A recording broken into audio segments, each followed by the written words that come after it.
To the regularly scheduled public meeting of March 21st, 2022 of the Township of Washington Township Council. Adequate notice of the meeting was given in accordance with the Open Public Meetings Act by the Township Clerk to at least 2 newspapers in January, and this meeting has been posted on the Township Bulletin Board, electronic message board, WCTV, and on the Township website. Please notify the municipal clerk for any disability requirements necessary for attendance at the mayor and council meetings. The fire exits are located through the double doors to your right and through the door on your left. Please silence all cell phones. Salute to the flag. I pledge allegiance to the flag of the United States of America and to the republic for which it stands, one nation, under God, indivisible, with liberty and justice for all.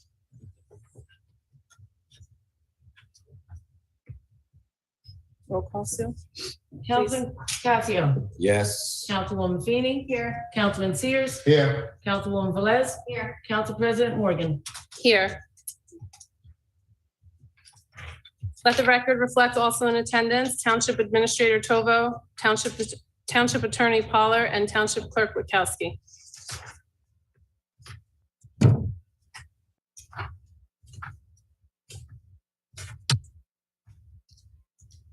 COVID-19 vaccines are now available to everyone 5 years old and older who live, work, or study in New Jersey.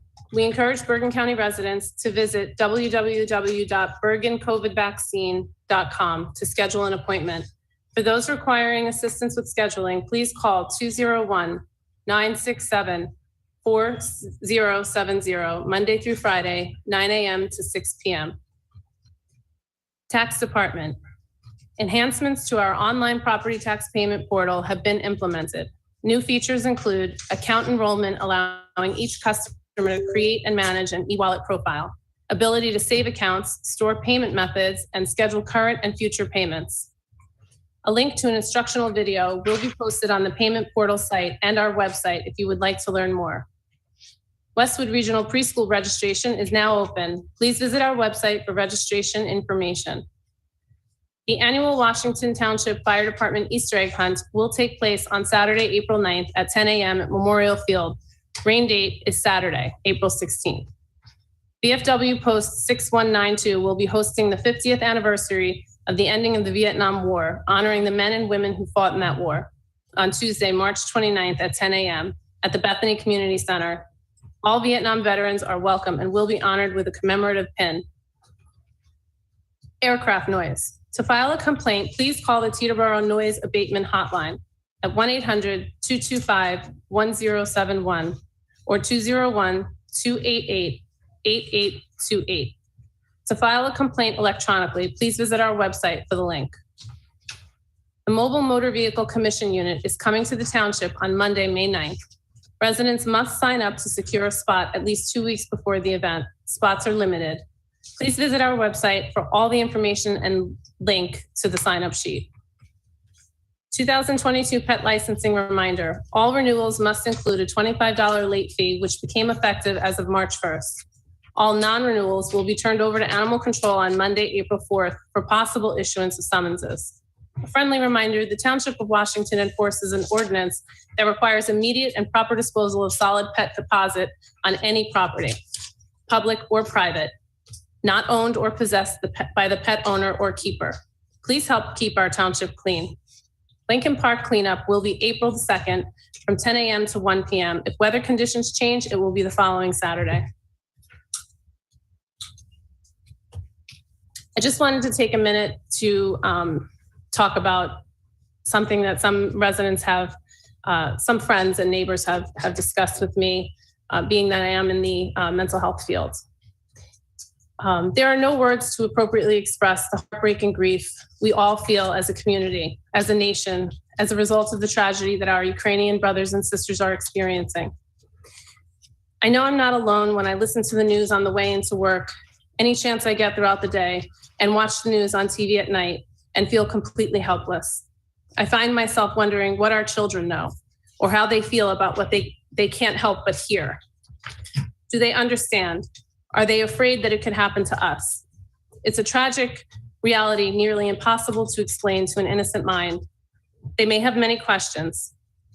That being said, I've emailed our health officer and asked her to have a link posted on the website for parents, for township parents to access, where they can find tips on how to discuss tragedies like these and others in general, and how to approach difficult discussions around extremely sensitive topics.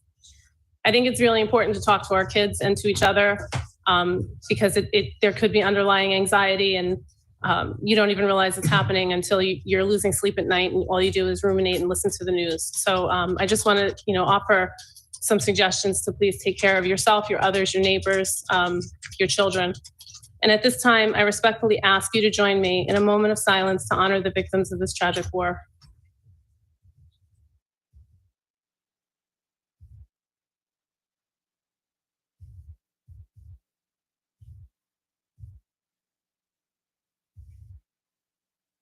Thank you.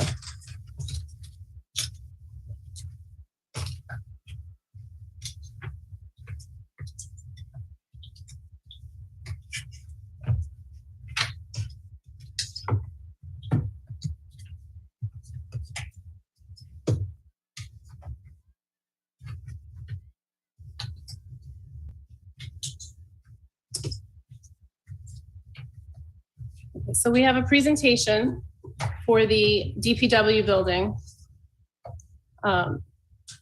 Arcari Iovino Architects. Sorry if I didn't say your name right. Thank you.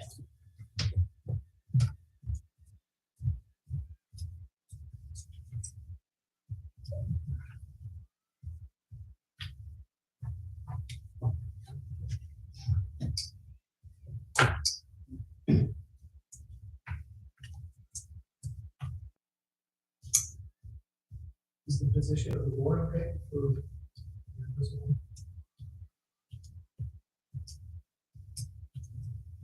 Hello? Yeah, Mr. Poller, are you able to see the board? I can't, you're muted. Yes, now I can. Yes. Okay. Yes, thank you. If we can change that screen to the site plan. I'd like to start with that first. Tell WCTV, which is the site plan? So, That one? okay, that, That's correct. There we go. Thank you. Thank you. Council President, ask who's speaking. Yes. I'm sorry, can you state your name and where you're from? Sure. My name is Anthony Iovino from Arcari and Iovino Architects. We were asked to explore concepts for this site along Linwood and Hemlock. And tonight I'm showing what we think is the most feasible option that we've had and to get some feedback from it. So tonight I'll show the overall site plan, floor plan of the main building itself, and then an artistic rendering of what it might look like from Linwood. And I'll walk through and I'd be happy to take questions at the end of it. So on the screen and on the board here next to me is the overall site plan. I'm sure everybody's familiar with the Charlie Brown site. It's a triangular site that borders the parkway, right? And as it gets to the parkway, it drops off steeply down to the road. It fronts Linwood on the short side and Hemlock on the long side, which acts as a dead end, even though there's an access way to the parkway.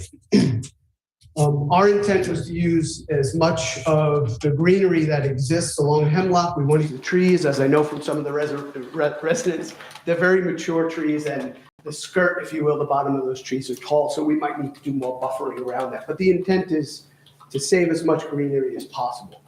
In fact, I think we'll probably have more greenery than exists on the Charlie Brown site now.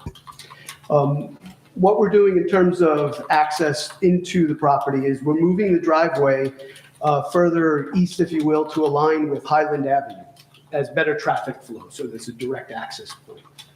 And the intent is that all of the public and all of the vehicular traffic comes in and out on Linwood. There's an existing driveway out onto Hemlock, which is a left turn only to bring you back to Linwood, as the restaurant has used for years. We want to save that driveway entrance exit point as an exit only point. And that would be prominently for the vehicles which are used at certain times of the day. So when we looked at this triangular site, we explored different places where we can put the building with respect to buffers to the neighbors, image to the street, access and flow. It's an unusual site, right, as a triangle rather than something more rectilinear. So we ended up on this version because it has a number of positives greater than any other option that we looked at. So we placed the main building toward the street corner of Hemlock and Linwood. We're set back from the property line 25 feet minimum from that property line, and it steps in a little further here and there. We are also, and you'll see it in the rendering in a moment, the piece that is closest to Linwood holds the offices, so it's a lower roof height. And we want to on both that and the truck bays, which has a higher roof line, is to maintain a low roof profile. So we wanted to have a flat roof, if you will. It's not technically flat, but we wanted a flat roof so that we didn't have a large slope roof which would extend over any of the tree lines. It also allows us to put solar panels on these roofs in the future if you want to. It allows us to take mechanical equipment from down around the building, which would be toward the neighbors, and hide it up on the roof. So it has a better sound buffer and a visual buffer. So this building, especially along Hemlock, there are no windows here. It's greenery. It's basically a fence, if you will, to the activity that happens toward the parkway. The site, as you enter, has visitor parking, resident parking. As you go down along the property line to the parkway, we have cars and maybe some storage dumpsters, the other trucks that aren't housed inside the garage, and then toward the very end, some storage sheds for like gravel and things like that. And then the salt barn is at the very end of the property. So we tried to push all of that to the parkway side, right? So we don't have parking here along Hemlock. It's just how trucks and vehicles get in and out. The shed and the salt barn are very low profile structures as well.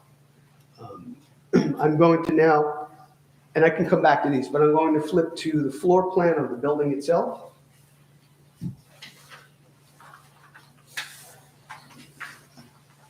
Great, thank you. So as you're looking at that graphic, Hemlock is toward the bottom and Linwood's toward the right of that sheet. The volume to the upper right is the lower roof height that I mentioned. That's where all of the offices and support spaces are. Locker rooms, bathrooms, offices are all here. On the left end of the sheet are the garage bays. That garage bay it's tall because some of those vehicles are tall. None of them are over 10 feet or so because they all have to fit under the bridges in the road. So they have to have that state required clearance. But nonetheless, they need some clearance. So in that taller height, we're also going to mezzanine for storage. So we're really compacting that footprint as much as we can. So we're just over 10,000 square feet for the whole footprint of this building.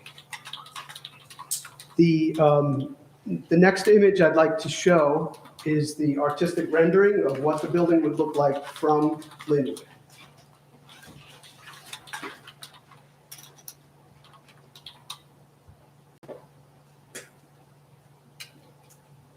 Great, thank you.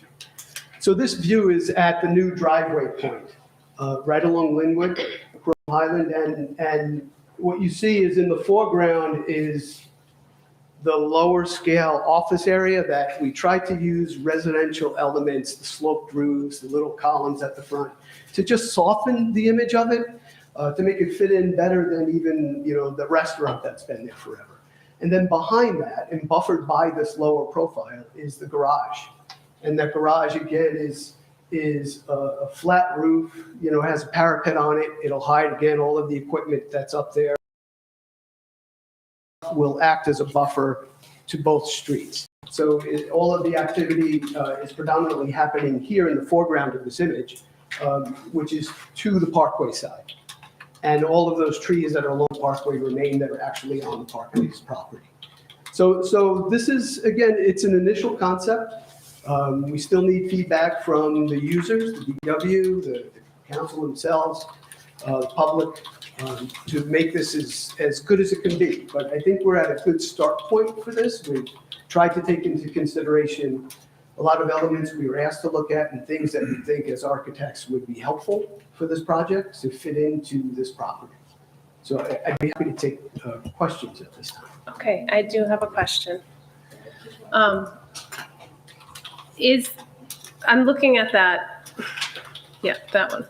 And I notice I can see dumpsters from that road, from Linwood. Right. Is it possible to maybe even to add more to the residential feel of it, to have a vinyl fence of some sort put behind the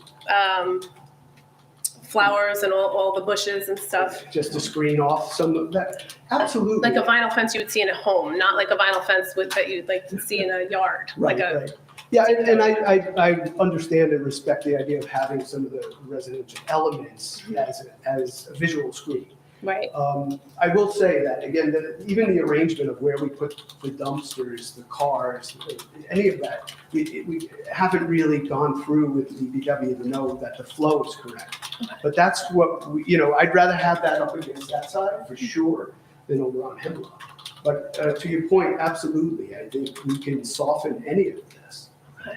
But this is a way for us to at least see the same thing. So we know we're speaking the Two same questions. language. The entrance and exit, is your projection that the DPW trucks will come in and out of that entrance and exit? I believe they'll come in, but because of the maneuverability of those vehicles, I think they'd want to come out on Hemlock. But it's my idea that all of the visitors and all of the cars should come in and out onto Linwood. The Because- entrance, oh, sorry. Because that entrance is kind of small for a truck to come in and come out at the same time. Right, but I think the fact of how we have it laid out, there's a lot of maneuverability coming Okay. through. So it can feasibly come in and out for that entrance. Yeah, as And a just stronger. Just have personal vehicles or cars come off on Hemlock. Right. And the second question is, why would you plan to put solar panels in the future when there's tons of state money that could help build that building if you install solar panels at the time you're building it? Oh, it can be. The thing is, nobody asked me to take that approach. I was, because we haven't had. Yeah, I know, but I mean, But I think. it's another missed opportunity, like another building we have going on, where we could have had state money to help pay for it. And I don't want to waste free money that could help pay for this. Understood, but it's not a missed opportunity. We're at that point Right. now, right? It hasn't to started. talk about. Well, I know it hasn't Yeah, started, that's but I why just want to It's make a good, point. it's good to put it on the radar, I agree. Yeah. 100%. Yeah, there's so many towns that we're dealing with right now that are putting solar panels on now on older buildings, and it's a real issue with the roofing. So Now's the time. now's the time to do it, You bet. because now you have the opportunity to do everything in the open. And if there are grant, if there are grant money available, Tons of grants go out for there. it, right? So in regards to that also, is there a way to, behind the building on the Hemlock side, to put not just fencing, but put something that would be a sound barrier Hmm.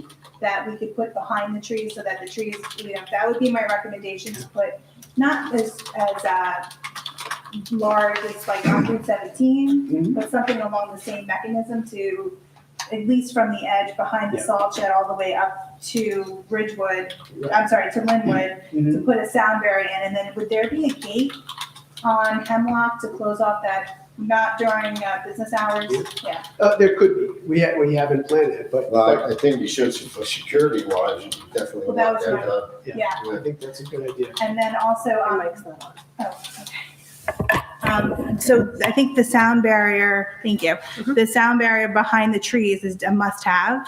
Mhm. I don't know if it's a sound barrier, I have no idea if I'm using the right words or not, but It's out there. okay, so, and I think from, all the way from back, behind the salt shed, all the way up to Linwood, there should be a sound barrier. Now, if the residents, if towards the back here, which I know is not on your picture, but towards the back of Hemlock, Mhm. up to where the parkway starts, I think we should add it there also, Mhm. so that the resident on that side is not impacted. So basically, all along Hemlock. Yeah, and then behind the salt shed, yes, exactly, Right. yeah. Right, yeah, I mean, to the point in before our meeting, again, we're talking with some of the residents, noting that as trees have a high skirt, if you will. It could be wood fence, it could be plantings, it's things to help balance both Well, you could headlights and basically sound. do both. Yeah. Right, I think the Right. trees is a good idea, but I don't think it's gonna have the same, obviously the same effect as the Councilwoman Feeney was saying, the sound blocking barrier. I think that's a great idea. I do have another question too. I know the trees are gonna be high.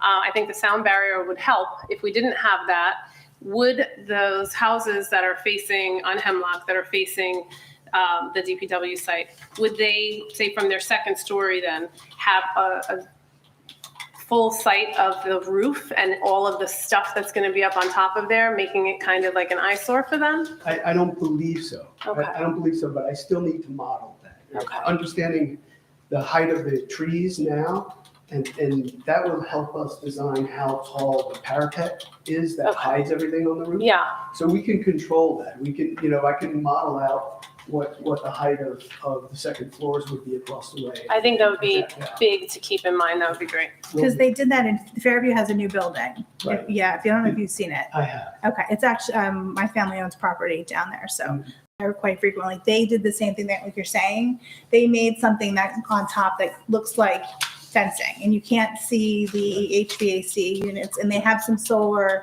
I believe, on the, if you go up, Yeah. Far the view. Downhill side. yeah, if you go on, they have solar, they have some, they're working on solar there, but they've also screened it just like you're saying, which actually looks really nice. Because it backs onto, I forgot the name of the street. Is it Fairview Avenue? So it's Farview going up the hill, and then behind the old Yankee Tower Diner, and then there's another street there. And because the, if you don't know Fairview, the hill goes down like this, Steep, right? and then it's like step houses all the way down. So in order to accommodate the residents, they put exactly what we're talking about on the roof to not see the mechanical HVAC, and it hides the noise too. So, That's because, not gonna be accommodation. with this Sorry? project. We can't You do this. can't, sorry. We can't do this. There wouldn't be accommodation with this project. Mr. Ivino? You have putting guys in Yeah. What do you got? Go ahead, Councilman. residential area. full We have to, I'm so sorry. I do want to hear you. You're going to have to come to the podium, but do I have to open it, right? Video. When I open it, you can come up and absolutely speak. Okay, I'm so sorry. Well, question, do you have the visual of what it will look on Hemlock? I haven't built that model to do it, but I can easily do it. Okay, so that we could see what the residents would see. Yes, I think that would be a good one. Mr. Ivino, I have a question. Yeah. Will you be involved with, I know this is your, just an initial rendering, basically. My concern is traffic pattern. Will you be involved or with the county determining, one, are the entrances and exits up to code? Are we going to put a traffic device somewhere for the entrance and exit of these vehicles? Because that's my biggest concern. Right now, Yeah. that is a dangerous it is an intersection, okay? It's a three-way intersection. Very dangerous Right. for a long time. So that's my major concern. And I'm concerned about the residents of Hemlock because they have to, now they have to navigate trucks and everything leaving there during the day. So my concern is traffic flow. So do you know if we intend to do a study? Would you be involved with that study? And who would we call to do that since you've done these before? Right, so the borough engineer would assist with each of those items. Okay, And certainly you have to interface with the county, but there's no doubt, typical county, good road design, they would all agree that that driveway should align with Highland. okay, so that's standard practice. 100%, so if we can push a lot of the flow to here, Uh-huh, if there's a traffic device, this is where it wants to be. okay. Right. Nothing at Hemlock Bay. Well, because you know that, I mean, on Hemlock, we want to minimize the flow there and let it only be the trucks that are leaving. When they come back, they'll come this way. So the trip generation, if you will be minimal or minimized on this side. Okay. And then those trucks are mostly making that left. Mhm. Ideally, it would be wonderful to have a traffic light here, but this is really where it wants to be. Okay. You're assuming that. Okay. You know, We're going to open it sometimes, soon. I'm sorry. Go ahead, okay. Sometimes, if I have a choice to go somewhere, sometimes I make the right because it's a safer turn to make. So I'm just thinking, and especially you're driving these big lumbersome trucks, because that's what they are. You're not going to go from 0 to 60, right? And you know how people fly on that. I know how those people fly on that road. You know, I see a lot of these trucks going west. I see that happening going down the rest of Linwood, cutting through, what's that, Parkway? To make right. Yeah, make it right to get back into town. So that's just a concern that I have with that. But there's no doubt we need to look into that, and the borough engineer will. Thank you. Town engineer will look at that, right? Okay, can I open it? Right. This is, It has to be during public comment. It's not on the agenda that way. we did that way. And plus there's a public hearing. So Does anyone have any more questions at this time? So in anticipation of what Dr. Cassio is saying, is there any other alternatives that from the shape of the property and what's going on, is there any other alternatives that you see that could be a possibility for traffic or no? No, I don't. It is possible. I don't think it's safe per se to have just one way to get in. and out That's for what I wanted. everybody, Yeah, right? yeah. Now, again, there's one thing to have, if you will, architecture engineering. It's another thing to have policy and procedures, right? So we can stand here and say, this is going to happen, and the way the DPW staff use it is a completely different way. It may be so much more convenient for them to come out here if there's a traffic device, that they won't want to come out on Hemlock. That right? was kind of my point. And if it's easy enough for them, right? If there's enough maneuverability here for them to K-turn and get out, or come out of the garage and simply go this way. One of the unique things about a facility like this, it isn't like any other public entity. It's not a library. It's not a municipal building where there's just constant flow. There are peak points of work here, right? And it's driven by events such as snowstorms and things like that, where they have to answer a call, if you will. So the use pattern is very different than business, right? Or a restaurant, for that matter. So I don't think it's out of the question when these vehicles are operating, there's minimal pedestrian or resident traffic coming in and out, that everybody can't just come out to the traffic flow to make that left turn a lot easier onto Leonard. So. I'm just thinking, you have these vehicles in the bays going, that would be north, right? And it looks like it's a very short turning radius to get out of. It's a good size to come out here and turn. Oh, you I'm mean talking to go this the way? other way, the exit, exactly. Yeah, well, I don't disagree. I mean, So they'd you're have to gonna make a have to 3-point. make K-turns the whole So- time, pretty much for those, Right. what's it, 4 bays, Mhm. right? So Mhm. anyway, that was just one. Right. So I think you can tell from that conversation that there's more to it, right? And that it has to be developed, and you need that input of the users. And if it's everybody's wish to push everybody here, we'll make that work, right? We'll You make can sure it's widen wide that, enough. yeah. Yeah, I mean, it's as wide as Highland, right? It's a street width. It's not a driveway width. Yeah. Gotta be a lot wider. Yeah, you bet. Yeah. It's hard because it's just the rendering, so it's not to scale. If that's as wide as Highland, that's wide. It's Yes. wide. Yeah. It's wide. A truck would have no problem making this turn. It isn't like those lines aren't there, right? It's the Right. full width of that driveway. Right. It's just that if for some reason you had, people queuing up to leave and a truck coming in, then it's a matter of management of the traffic flow. Right. But it can be done. My other question is, I see that there's stairs up. I'm assuming that's just storage upstairs. It's It's not. it's to a mezzanine inside, typically in a DPW garage, toward the back, you'd have 2 levels of Yes. storage, with tools and equipment down below, long-term storage of life. Thank you. Any other questions from council? Okay. Thank you.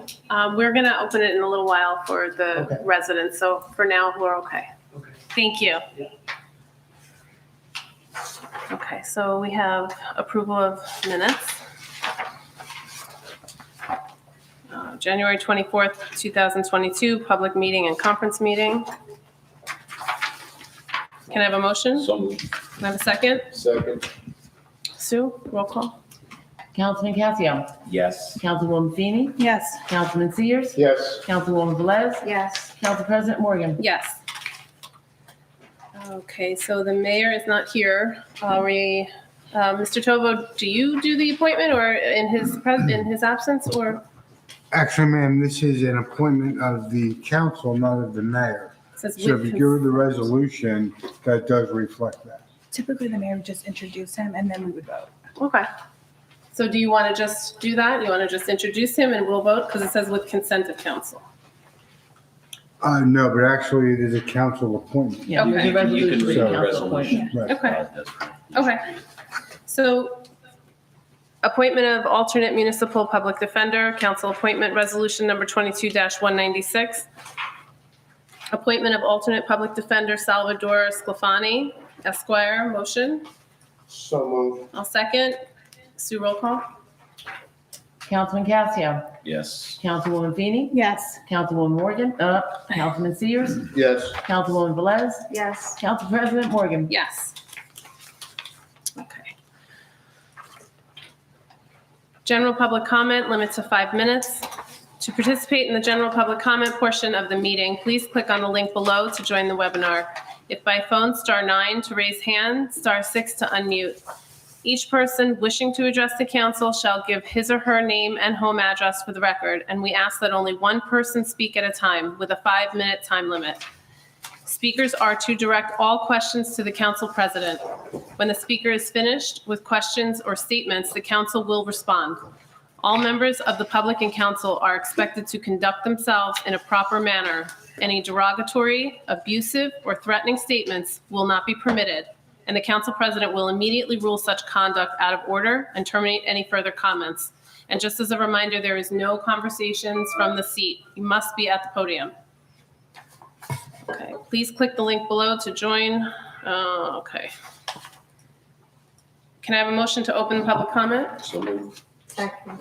All in favor? Aye. Aye. Okay, who would like to come up? Anyone? So, Just please state your name and address for the record. Srba Nikolić, 99 Linwood Avenue. Did you get that? 99 Linwood. Yes, And could you spell your last name for me, please? Nikolic. Thank you. You're welcome. Okay. No, you go ahead. So my personal view about this project here is totally inappropriate to be set in our neighborhood. It's quiet residential area. It was existing property for years, Steakhouse Charlie Brown. It was appealing properly for the neighborhood. And now we are jumping from something will be absolutely disgusting for the neighborhood. It's going to bring noise. It's going to bring a lot of traffic. And it's going to also devalue our properties. Any of you who is here, would you like to be in the same position as we are now on this block? Would you like to be there? You have to direct questions to me, I'm sorry. Okay, President I'm Council. sorry, Would you like to be in a position as we are now? as long as it is conducted in a way that it seems like we're really pushing to make sure it's residential and as nice as it can be. With Charlie Brown's having been there, I think that there'll be less traffic, so this is probably a better, I don't want to say business, but a better situation, in my opinion. I'd rather be next to something that's not open until 11 or 12 o'clock at night, to answer your question most honestly. Okay, I will disagree with your question, answers.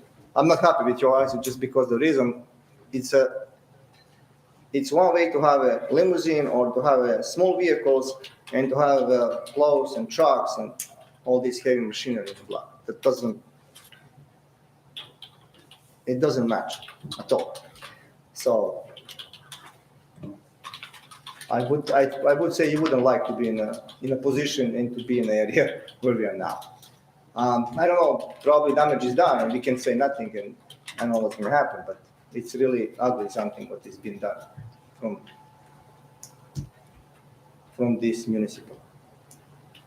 And who approved that and who is dealing with that should look in the mirror and himself and ask what he's doing and why he's doing that. I have no words. Thank you.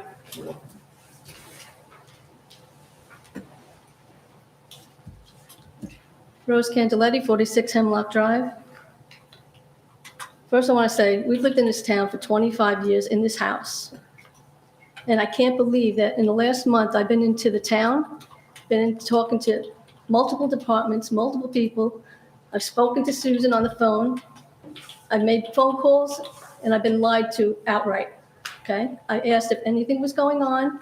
I was told by the assistant of the administrator that she didn't know nothing about the project. And I proceeded to say that, well, this is going to devalue all the properties on Hemlock Drive now. And then she says, absolutely not.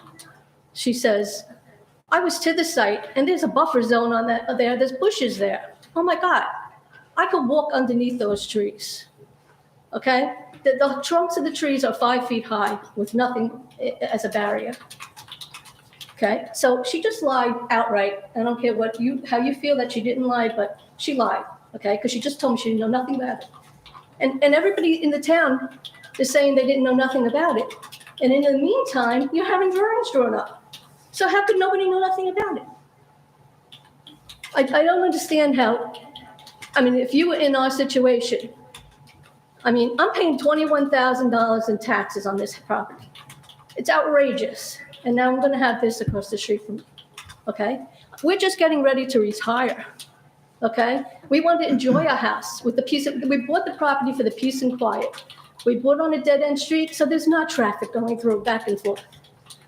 And now we're going to have this. And don't tell me the residents are not going to come in and out of that exit way. In fact, the mayor said it was only going to be an emergency exit. So if it's an emergency exit, it can be chained off. And I don't believe you need 2 entrances. You already closed the other entrance. You don't need 2 entrances to a facility. 1 entrance is sufficient.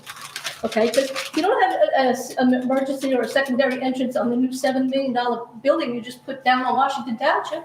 Why do you need it here?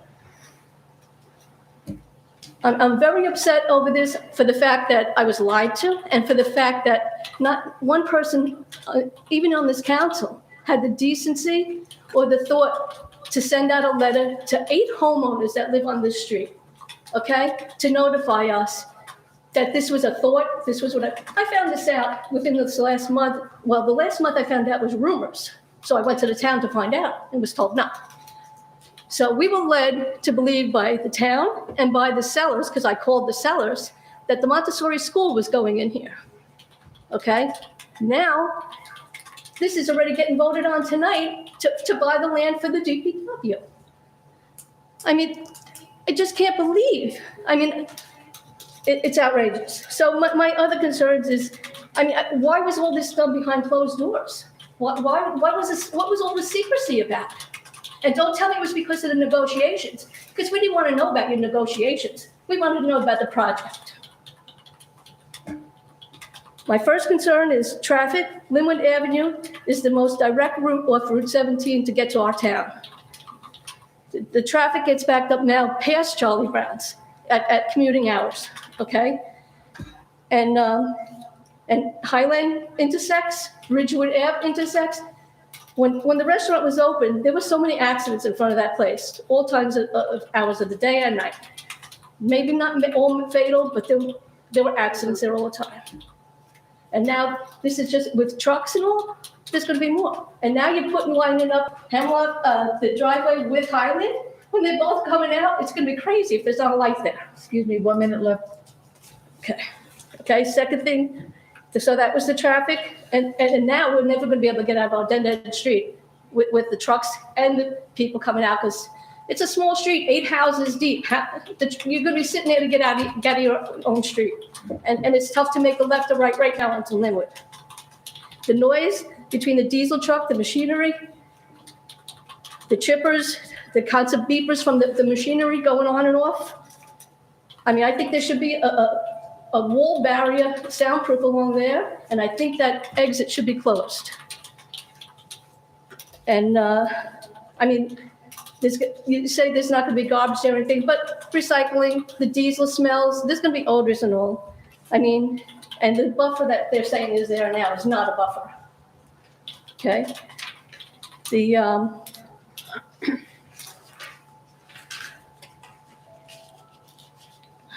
I'm sorry, and we were your told by time the is up. mayor that that exit was only gonna be an emergency exit. Okay? And the zoning, one last thing, the zoning, I went to the zoning department and asked what the zoning was there because we were thinking about buying the property and building single families. And she told me it was only a single family zoning. Anything else would have to go through the proper channels and zoning and everything else. I'm sorry, Mrs. Candeletti, your time is up, but I do hear what you're saying and we've taken notes. I think you have a lot So of this really, is non-conforming. I think you have a lot of really good questions, and actually good comments that we agree that the buffer needs to be there.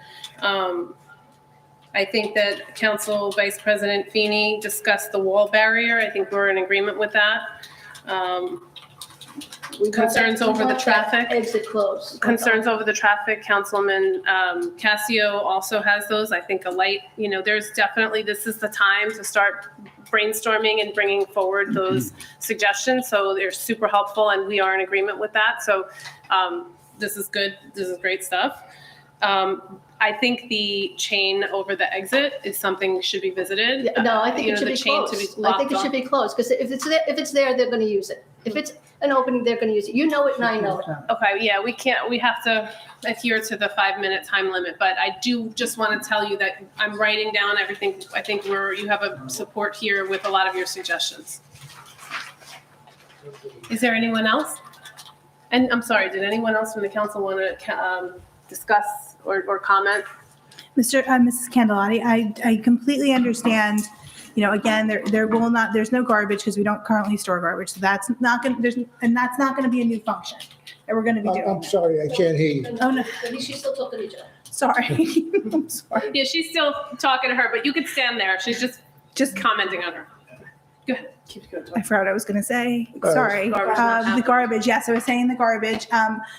I think the barrier, a sound barrier, if that's what it is called, even though it sounds weird saying that that's what it is, across all of Hemlock and on the back would be something definitely that we should look into, and that should not be left out of the plans.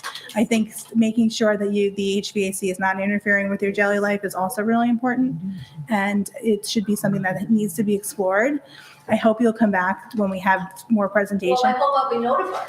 Well, the thing is I wanted to let you know, maybe Mr. Pollard would. Nobody knew about this today. Mrs. Candeletti, if you don't mind, I'm sorry. Yeah. So Mr. Pollard will probably speak on that, just to let you know what the process is from a municipality perspective and what the rules are for us, because we do have rules we have to adhere by. Okay. So the other thing is I want to let you know, my email address and my cell phone number are on the website, okay? And if anything comes up and you want to reach out to me, please feel free to do so. Okay. Does anyone else have anything? Mr. Pollard, I'm going to ask you to comment, but I'm going to have this gentleman speak first, okay? I think he said okay. Yes, I said okay. Okay, you were on mute. Sorry, go ahead, sir. Okay, Yes. John Kroll, 54 Hemlock Drive. I've been in town for over 60 years. And first I want to thank the council for the time they give. But I think we should have gave this a little bit more thought. And I think this meeting, every one of us should have got a notification. We did not know anything about this meeting. We weren't notified. The only way we picked it up was through the paper. And I talked to the mayor, and I was told that exit was going to be blocked off only for an emergency. there is no parking on Hemlock Drive, and there will be no people exiting onto Hemlock Drive. Now, I don't know, I don't know how familiar you people are with that corner. Traffic is bad there. There's lots of times when I'm gonna make a left-hand turn, I make a right-hand turn instead and go up to Parkway Court and go around to get around town because I can't get out of the block. Now, I built that whole block and I never expected to end up leaving this town with this kind of a feeling in my heart. I enjoyed my life here, believe me. But this is absolutely disappointing. To come into a AA zone and put a building, would you people give me a permit to put up a garage like that if I was an individual coming in to do it? I don't think so. I don't think you would give me that. And you come in and you do whatever you want. And I think the least you could have done was talk to us on Hemlock Drive. That's the least that could have been done. Thank you. Thank you. Does anyone want to comment? Mr. Poller, I'm going to ask you to explain. I'm just going to ask you to explain why no letters were sent out to the homeowners or anything like that. That's some of the questions, why we couldn't speak about this, why we didn't meet with them and talk about this ahead of time. The legal issues. Okay, I'll certainly talk about, the legal issues were first and I think the woman who was speaking, there was a negotiation about the property, and the thoughts of purchasing the property were not always affirmative that this was going to be used at all. And in terms of the owner of the property, he did have the property up for rental for use, and I believe he had a tenant coming in, I believe, for another restaurant before the Montessori school prospective purchase was in. But the idea of property being purchased at all was not a foregone conclusion until early this year, as I recall. And at the time that I was asked to connect with the owner, I was advised that they had gone ahead and entered into a contract with the Montessori school.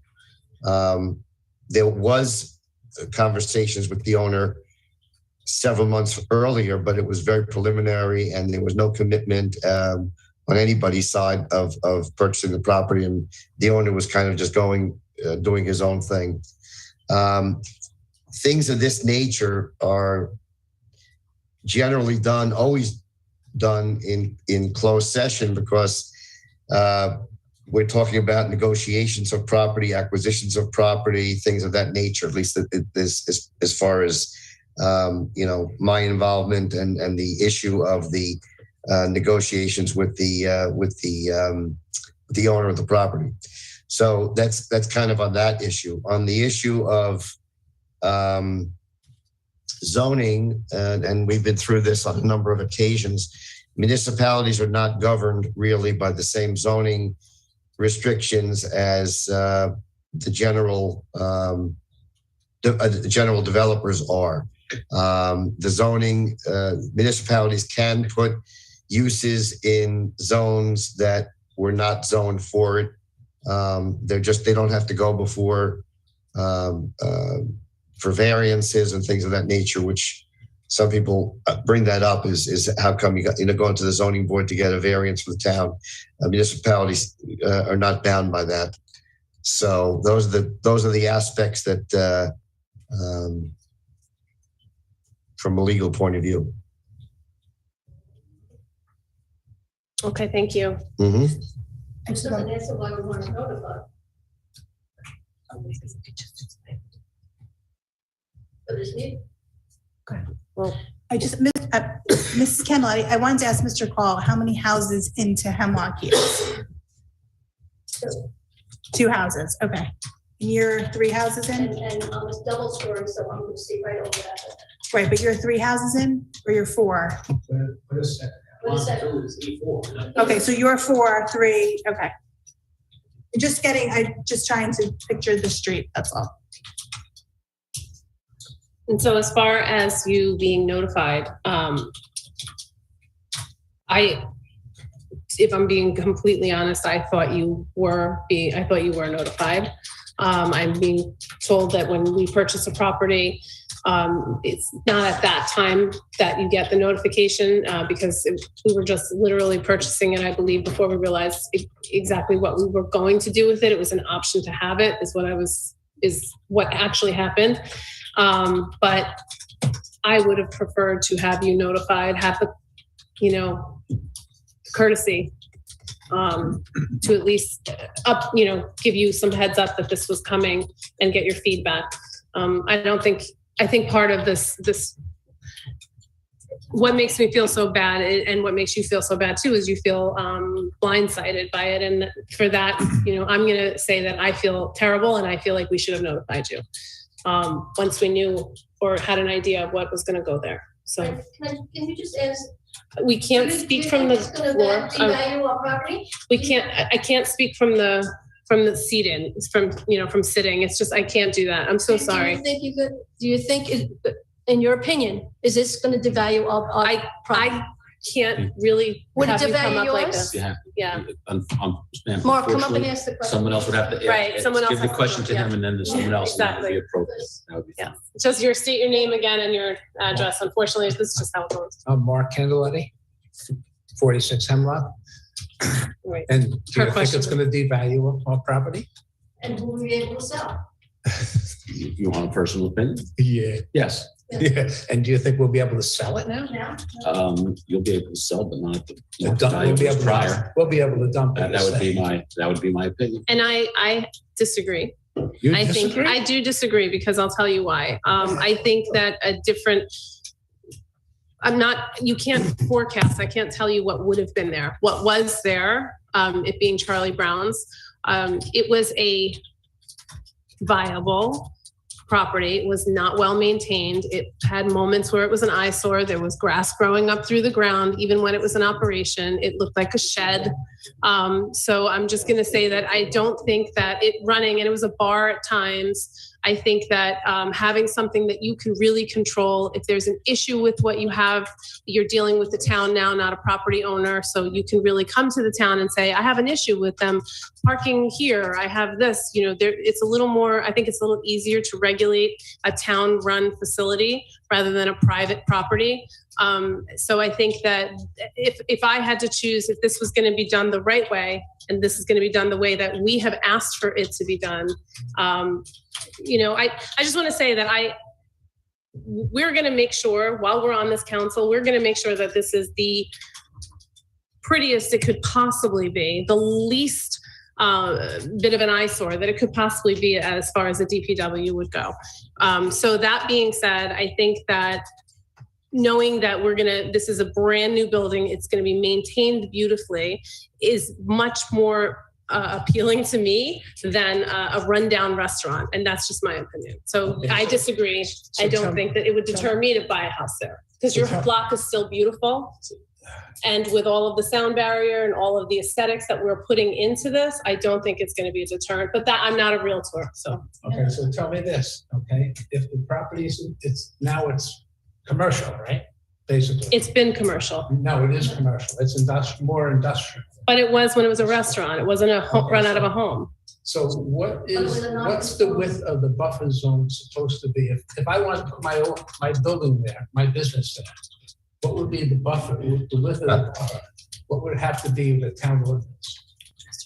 Yeah, Mr. Tovo or Mr. Poller, would you know? Yeah, Leah, let me jump in. It was a residential zone.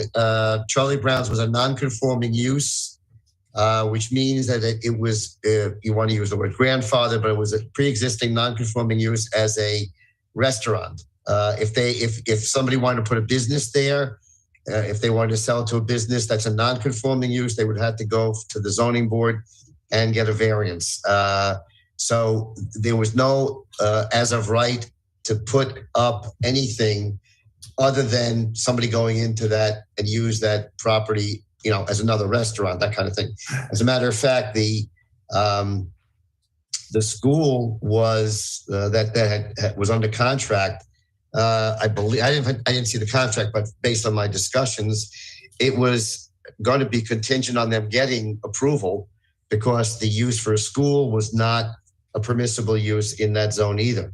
Right. The school, by the way, based on what the owner had mentioned, I guess at one of the meetings, was I think they had 154 students, I believe they had for that school, which was, makes for a good amount of traffic as well. But even the use itself would not have been a permitted use, and they would have had to gotten a variance for it.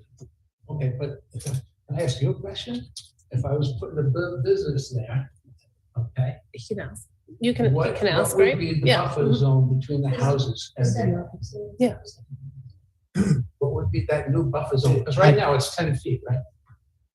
The trees. For a house? Oh, No, for a business. So I don't know the zoning. I don't know the setbacks for that particular example. All right. And as a municipal facility, they're exempt by that. But nonetheless, again, we're holding back 25 feet from the property line. The curb is further out from between the houses and the business. Understood, right, so 25 feet from the building to the property line, plus curb distance, plus road, plus the rest of the property. What about beyond that? Same, but here, So that's 25. a building, You right? told me the new buffer zone is going to be 25 feet? That this building's gonna be 25 feet to the property line, plus what might be 8 feet to the curb. Okay. So we could be 32 feet to the curb, to the face of the building. Okay.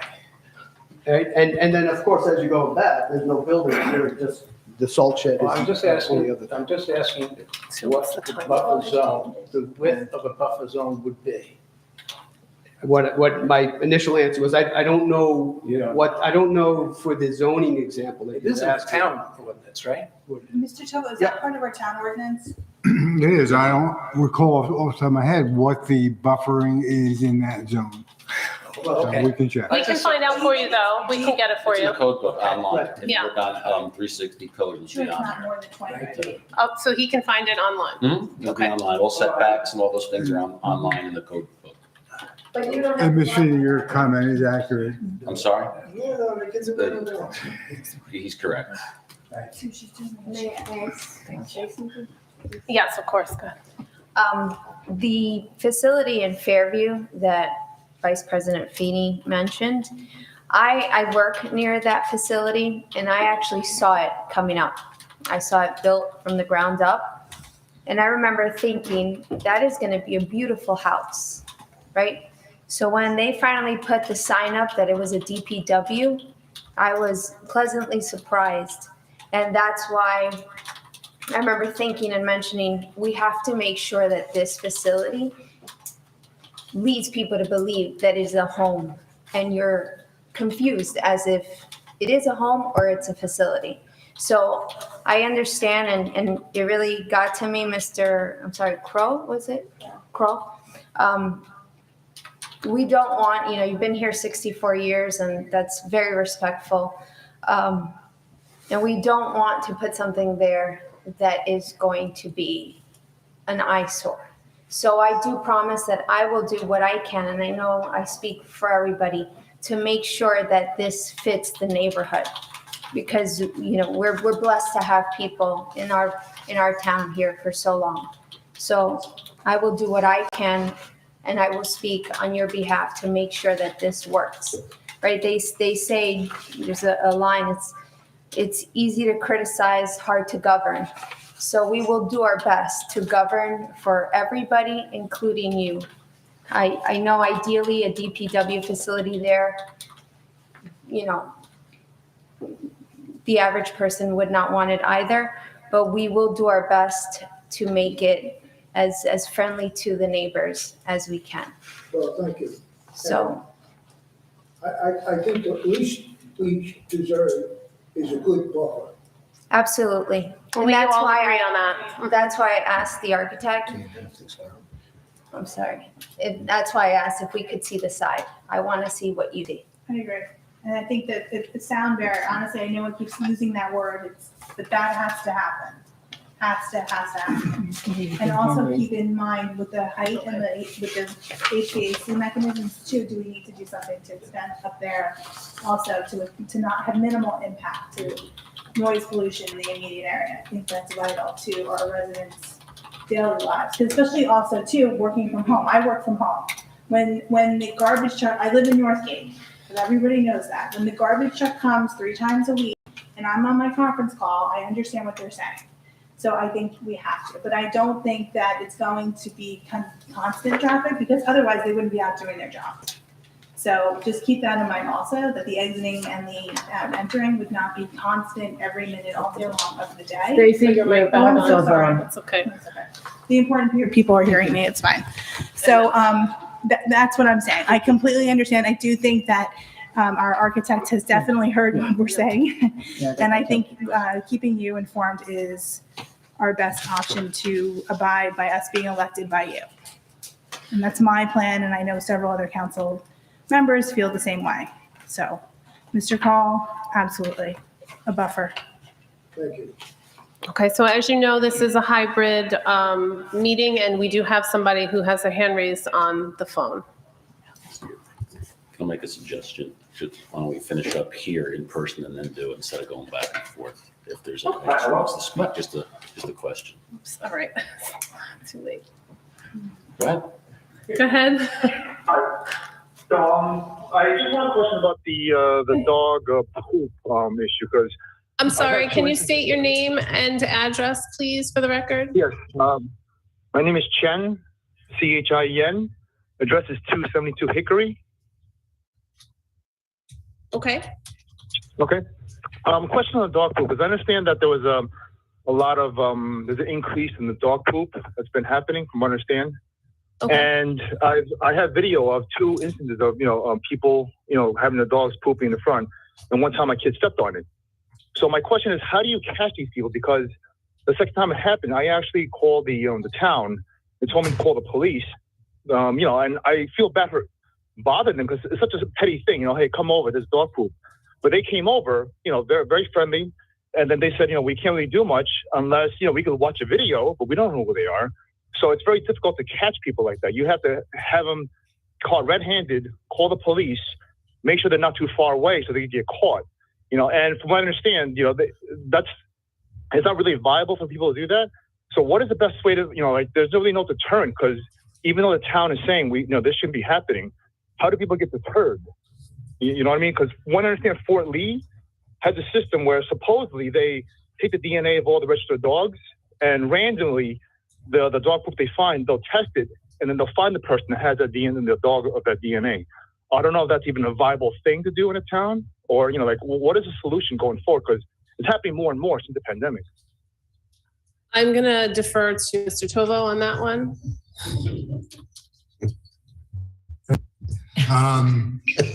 The DNA is new to me. I have not heard that. Interesting concept. The steps you took, sir, were absolutely appropriate. Notify the police. If they can watch the video, perhaps they can identify somebody in it and take appropriate action.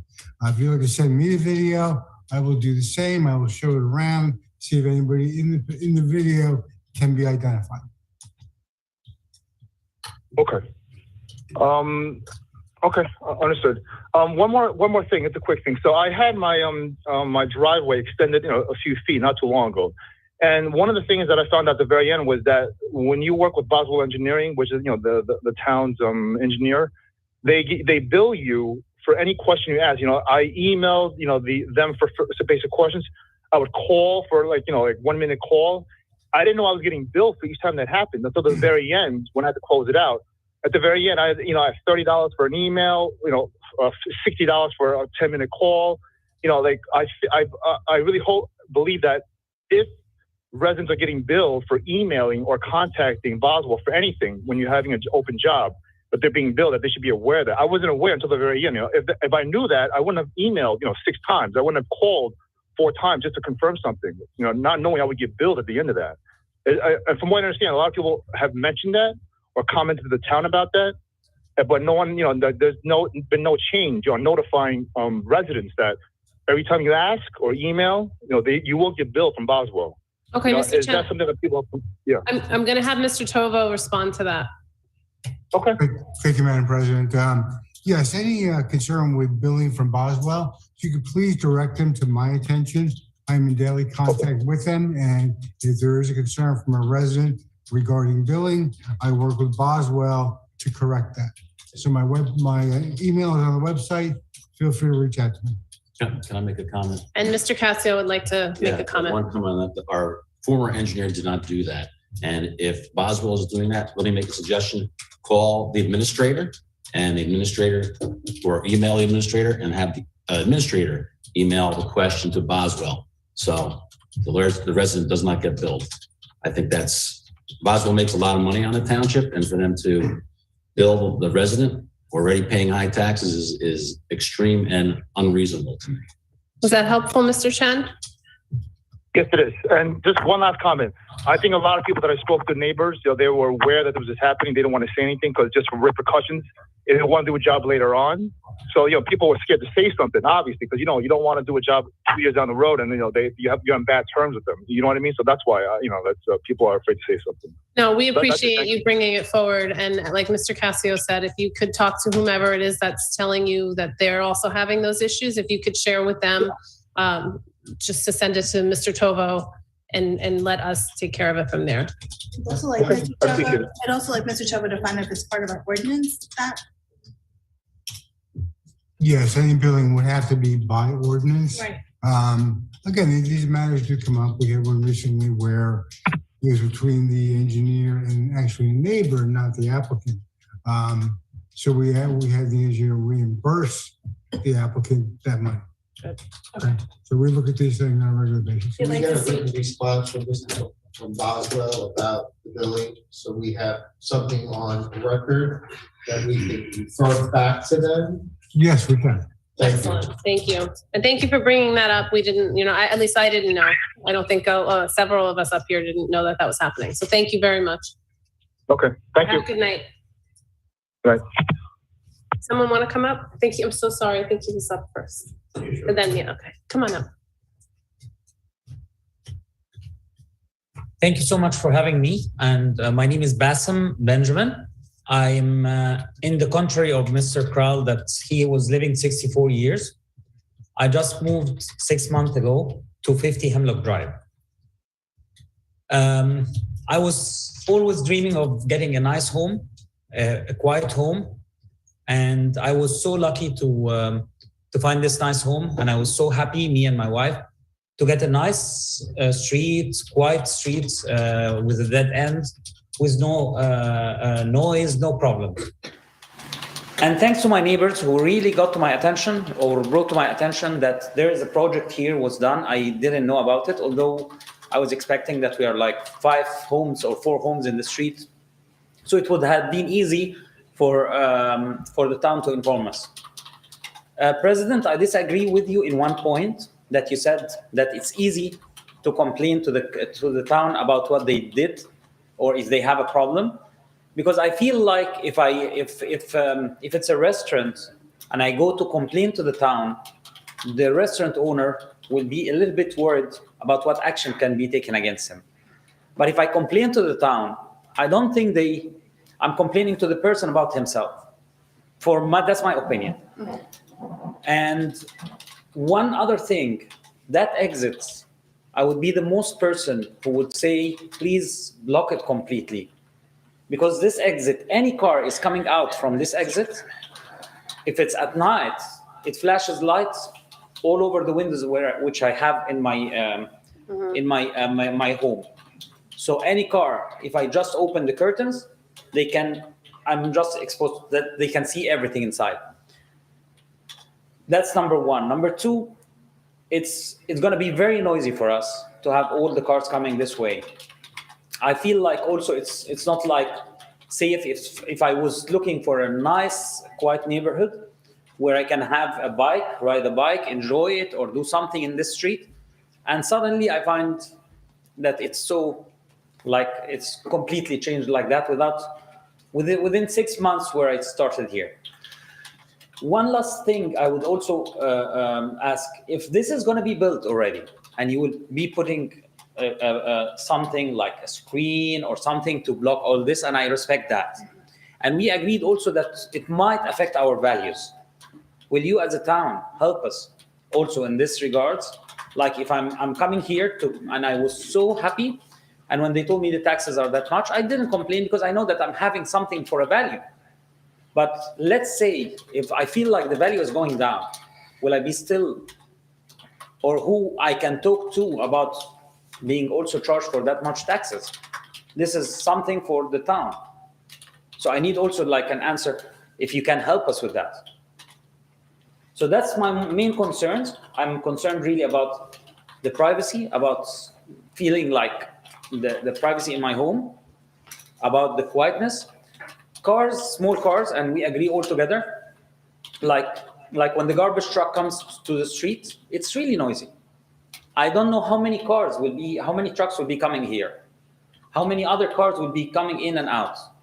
My main request was for this door. I know I can't change the project if it's already going to be done, but at least I'm asking for the protection from the disadvantage of this project.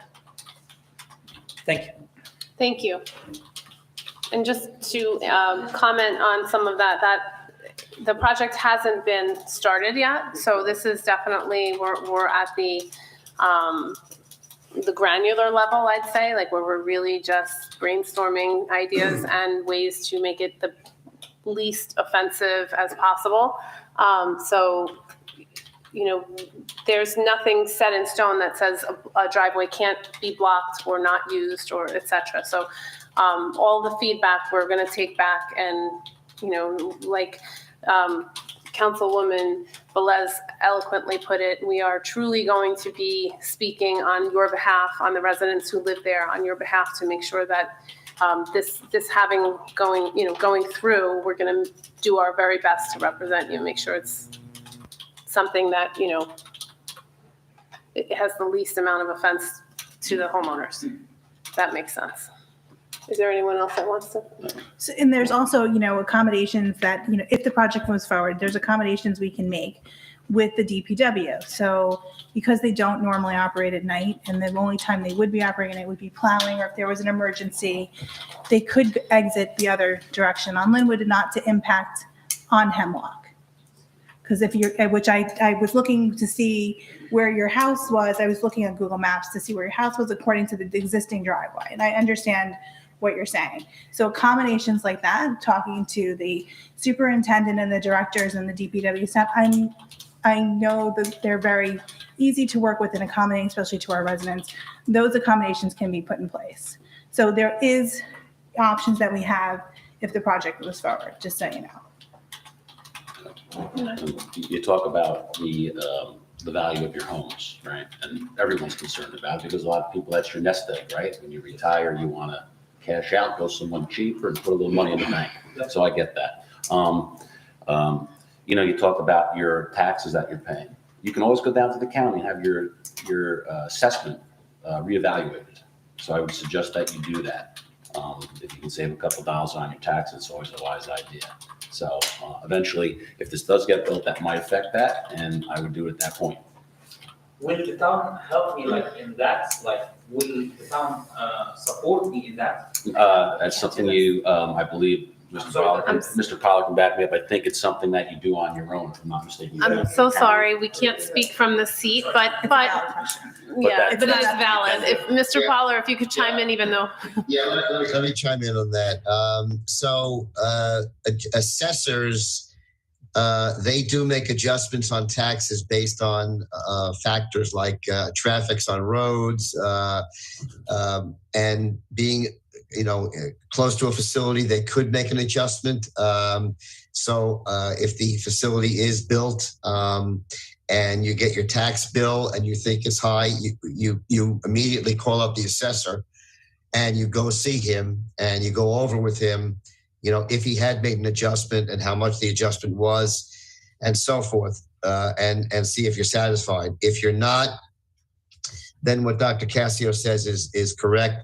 Once you got you're able to file an appeal to the county of Bergen, the tax board, and they will hear it. It's a very nominal fee. Homeowners do it all the time. So if you're not happy with what the assessor says and the adjustment that he might make, then you file the appeal to the county board. Okay. thank you. Mm-hmm. Is there anyone else that would like to? You can come up. Good evening, everybody. I'm Matthew D. Shora, 62 Edgewood Drive. I'm a 38-year resident of the town. My second home, we've been in this home for 27 years. I live on Edgewood Drive, and the reason I'm coming here is that first of all, I sympathize with the folks on Hemlock. Okay, I don't think that's a good location for the DPW. First of all, the traffic pattern on Linwood Avenue for people to get out. I also find that that's really like the entrance to the town in a lot of ways. And the first thing people are going to see coming into Washington Township is DPW. The other issue, a big issue I have, and Dr. Cassio mentioned it earlier when I was watching on TV at home, is that a lot of trucks will be, and again, I know Linwood Avenue very well because I come down Parkway Court, and it's difficult to come out to Parkway Court and make a left. If I were to come out of, say, where the Charlie Brown's is, it's extremely difficult to make a left there to go to the rest of the town. And what I'm worried about, and I'm sure my fellow neighbors on Parkway Court, Edgewood Drive, Andrea Lane, there has to be at least 30 homes that will be affected by this change of a traffic pattern. We're never going to have trucks coming up and down streets that we never had trucks before. So that's going to be a big issue from us. And I think if I start talking to some of my neighbors, that's something that, you may see a few more of us here at the next couple of meetings. I know they're not going to be happy. So I just want to reiterate that. I wish we could get some type of guarantee. I don't know. That's a county road, isn't it? Yes, it is. Yeah, I don't know if they get a traffic light there. I have no idea. Again, but they can make lefts. I mean, if they have to make a right, say if they're going to go to, Van Emberg or something, cut through, I got that. We just don't want to have a steady stream of trucks making a right out, making another right on Parkway and so on, because it's easier to make the right there. Okay, that's really our major concern about that. So you're putting on a residential street, and there's a lot of families there with a lot of young children. So I think they'll be impacted greatly from that as well. I know we need a new DPW, understand that. To me, this almost sounds as if, okay, this property came available, and right now it's simply the best solution we have right now, and we're moving forward. I just don't think this was thought out that well. I really don't think so. Not a great location in that respect, especially as a gateway to the town. So again, I'm just not happy with that. And I also know too, I did watch, with folks who had issues with the new fire department, that people are concerned about that. And again, the council and the mayor and everybody up here sounded pretty empathetic. They don't want to repeat that again, where people are worried about the height and other issues. I think you just open up another can of worms here. That's how I really feel. I just don't think this was really well thought out. I just think the property came available, you purchased it, okay, we're going to put a DPW there. I don't know if that's really the best solution for that land. So just like to take those considerations, maybe we could have something that if it is built, and again, so for those trucks have to go through Parkway Court, fine. Say to go there, they have to go to Hampshire Road, they have to go to Van Emberg. I got it. Of course they're going to go down my street. I got it. But not every single vehicle is going to make the right coming out there if they have to go to any other streets in town. That's what our concern is going to be going forward. So I just want to thank you for your time. Thank you. Thank you. Appreciate it. I had a question. I understand what you're saying about the DPW using it as a cut-through street, but currently, that's not policy. They don't do that now. I don't anticipate they would be using, they would not cut through. Well, we don't know that yet. No, but they're not doing it what I'm saying is they're not doing it currently. Even with the locations that they're at, I'd say that's another accommodation. That can be conversations we could have with them to make sure that they're not using streets as cut through. They will have to go down to service those streets. Right, of course. Right. Yeah, yeah. But I'm saying like those conversations can absolutely be, those conversations aren't off the table. That's why you're here, is to let us know your concerns. So I don't want it to be like, this is going to be the end all be all and they're going to be cutting down the streets all the time. Again, those are your concerns. We can bring those to the people who are working at the DPW and the management there and have those conversations. I don't think any of these requests are unreasonable. So, but they're great that you're bringing to us so that we can make note that these are your concerns as our residents and that we want to make sure that to keep everybody, happy as best we And we can. appreciate that too. We talk to some of my neighbors and stuff, especially now with the good weather. Yeah. So I see them quite often and everything. So I know this will be a topic over there. It definitely will be. But again, just keep that in mind. Absolutely. I know it's difficult. I know it's like getting out on. I mean, sometimes I go out on, get onto Lumen Avenue. I want to make a left for whatever reason, maybe go to Highland. And sometimes I'm sitting there like, I'm going to make a right, go up a little bit and make a turn around in Paramus and come back. I've done it myself. Listen, I live off Pascack. Sometimes Right. even to take my daughter to school in the morning, I make a right in order to I go Exactly. I down. understand. Yeah, I do, but that's why I'm saying I'm glad that you're bringing these concerns because now we're aware of what your concerns are and we can bring them forward. Right. Yeah, I'm sure they will listen. They're great. 'Cause I've called them for different Yeah, I things know. over the last few years. Yeah. And I tell you, they're great guys there when I call them up. So I appreciate it. Thank you. Thank you. Yeah. Okay. Again, the situation is with the piece of property, it's on one side of town. It's already on our most west corner, right? Where it's situated here is central. We already have a traffic device at the bottom of Manhattan and Pascack, so we're pretty centralized. So we don't really have that issue where we would have to, where we are now, to cut through different streets. We're it's a spoke, kind of where we are, and that's not the advantage that we have with this piece of property that we're looking at right now. So it's a disadvantage of it being on that south part of town. So, and just to follow up, obviously, we are going to be doing a traffic study, which would most likely encompass some sort of a traffic device.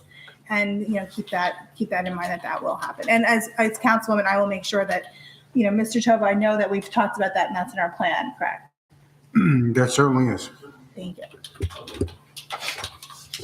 And just for reference, I was looking up the address for the building in Fairview. It's 723 Fairview Avenue, Fairview, New Jersey. If you just want to take a peek at what that structure looks like, 723 Fairview Avenue. If you Google it, it actually comes up. You could take So it's a relatively new structure. And it, like I said, when it first came up, I thought it was a home, beautiful home.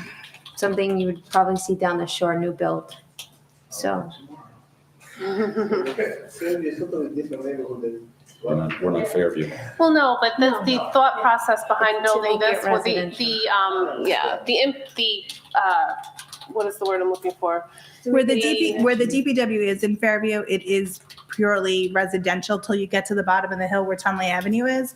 But where the DPW is set, it is going up the hill and on Farview into, I believe at the top is Richfield. It's not, right, it's Richfield right at the top. Yeah. And then if you go left, it's North Bergen. But it is all the houses, like I said, that are basically stacked down the hill. But So it's not Washington Township, but it is a residential area. Right, and regardless of what town it's sitting in, the idea was when this came up, there was a different drawing, and we all had decided that if we could make it look like a house, that would be great. And then that's when Councilwoman Velez said, Fairview just did this project and it looks like a house. So that's where we kind of modeled that idea after, and that's why she's kind of giving you a point of reference to say, just take a look at that and then, come back to us too and let us know, like, yes, that was nice. We'd like to see that here, or whatever the situation is.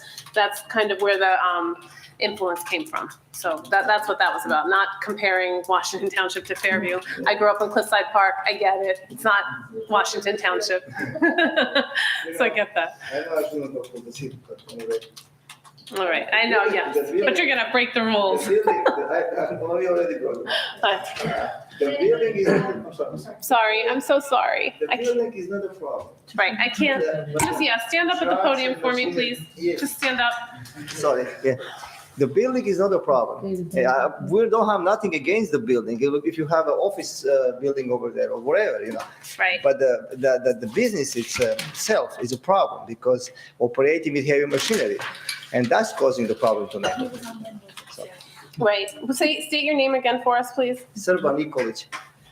Yes. You're 99 Linwood? Yeah, the 99 Linwood is just on the corner of the. Yeah. We just need it for the record because everything's being recorded. Thank you. Thank you so much. I appreciate it. We were listening. Can I just ask one question? Does anybody have a time frame of what the procedure is from here for this whole project? Mr. Pollard, do you have any idea on the time frame from when start to when we start seeing production, right, build? I'm not sure it's a fair question for Mr. Pollard. Yeah, not sorry. a question for me. Mr. Tovo. Well, we are very early on in this process, so all the feedback we're getting is now going to drive where our next steps are. So, I anticipated close to a year before any groundbreaking would occur. It might be a little bit longer now. So there'll be more meetings? There will be, yes. Will we be notified on that? You will be notified because now that it's on our radar, you will be notified. Right. Always check the website weekly. No, we're still working. All right. I thank you guys so much for, listening to the residents and really trying to do what's best. We will, this is a work in progress. Nothing is set in stone. Are we still open for public comment? Is there anyone with their hand raised? I see somebody in the audience. Yeah, I see nobody on Zoom. No one? Okay, sure, come on up. Is that why you were asking, or did you have a No, comment too? that's- Oh, okay. Michael Ullman, 2 Clark Avenue. I watched the budget meeting last week, the second one, and there was a capital project for the intersection, and part of that discussion was about legal fees. And I'm just wondering what legal fees are anticipated as it relates to the ongoing project. I believe Mr. Tovo noted that to date, legal fees that have been incurred were charged to an ordinance that was 400-something thousand. So if there are no more property acquisitions, what would we be charging legal fees for? The second question is, there was a $30,000 change order that was discussed regarding aprons for the emergency services building. President Morgan, I believe you inquired, was that going to be for all aprons? And when I drove by, there didn't appear to be aprons in front of the ambulance corps. In addition, those aprons only seem to extend, I didn't measure them, but 20 feet. So I would have assumed that those aprons would have extended to the curb line because those trucks are going to be pulled out. So why would we put a 20-foot apron in if it's not going to hold the entire apparatus? The other question I had is, and I know we are maybe in different times, but under what rules are we following for being present at meetings? There's a roll call in our code that says the clerk is to call the names of those present. And I noticed that there were people that were attending remotely. I know that when I was on council, and this is pre-pandemic, when we had individuals who needed to attend remotely or phone in, they were not allowed to. Their votes weren't recognized, and their discussion was really not welcome. So my question is, I understand there was a pandemic, there were emergency orders issued. what are we operating under today and who has to be here in person, present to vote? Last thing is, I think you are doing a tremendous disservice to these residents who came tonight. I looked at the agenda. I think there was a comment that a public discussion wasn't on the agenda, so we couldn't do it during the presentation. And those rules could have been suspended. And I think people may have had more time to question and voice their concerns and ask questions of the architect. And the fact that it wasn't written on a piece of paper, that could easily be resolved by suspending the agenda and opening it up. And I think you've done a tremendous disservice to these people who are here and anyone who wanted to speak on the subject. Having said that,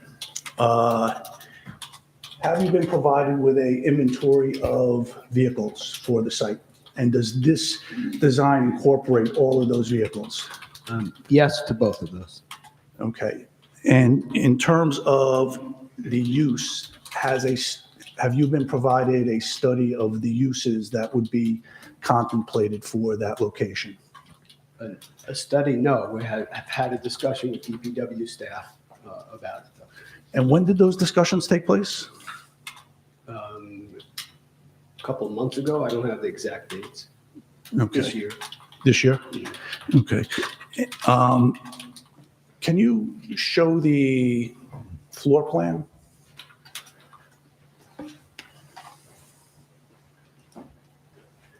Does this contemplate bunk rooms for both male and female? Yes. Showers for male and female? Yes. Okay. And where is storage for things such as racks for the plows and sort of non-seasonal items? At the moment, we're showing storage spaces at the ground level at the back of the garage, and then there's a mezzanine above that as well. Okay. And would you consider a design that follows the Hemlock Street further down and not as deep into the property? The issue with the irregular shape of the lot is maneuverability of the vehicles getting in and out of the bays. And we did look at a series of different positions and configurations, and what we're showing here, as I talked about, I think before you came into the room, has a lot of advantages. But was it considered? Yes, they were. And you wouldn't consider extending it, I guess it's northward? 10 seconds left, Mr. Arman. Excuse me? 10 seconds left. Okay. No, just because of maneuverability and buffering, et cetera, has more advantages. Okay.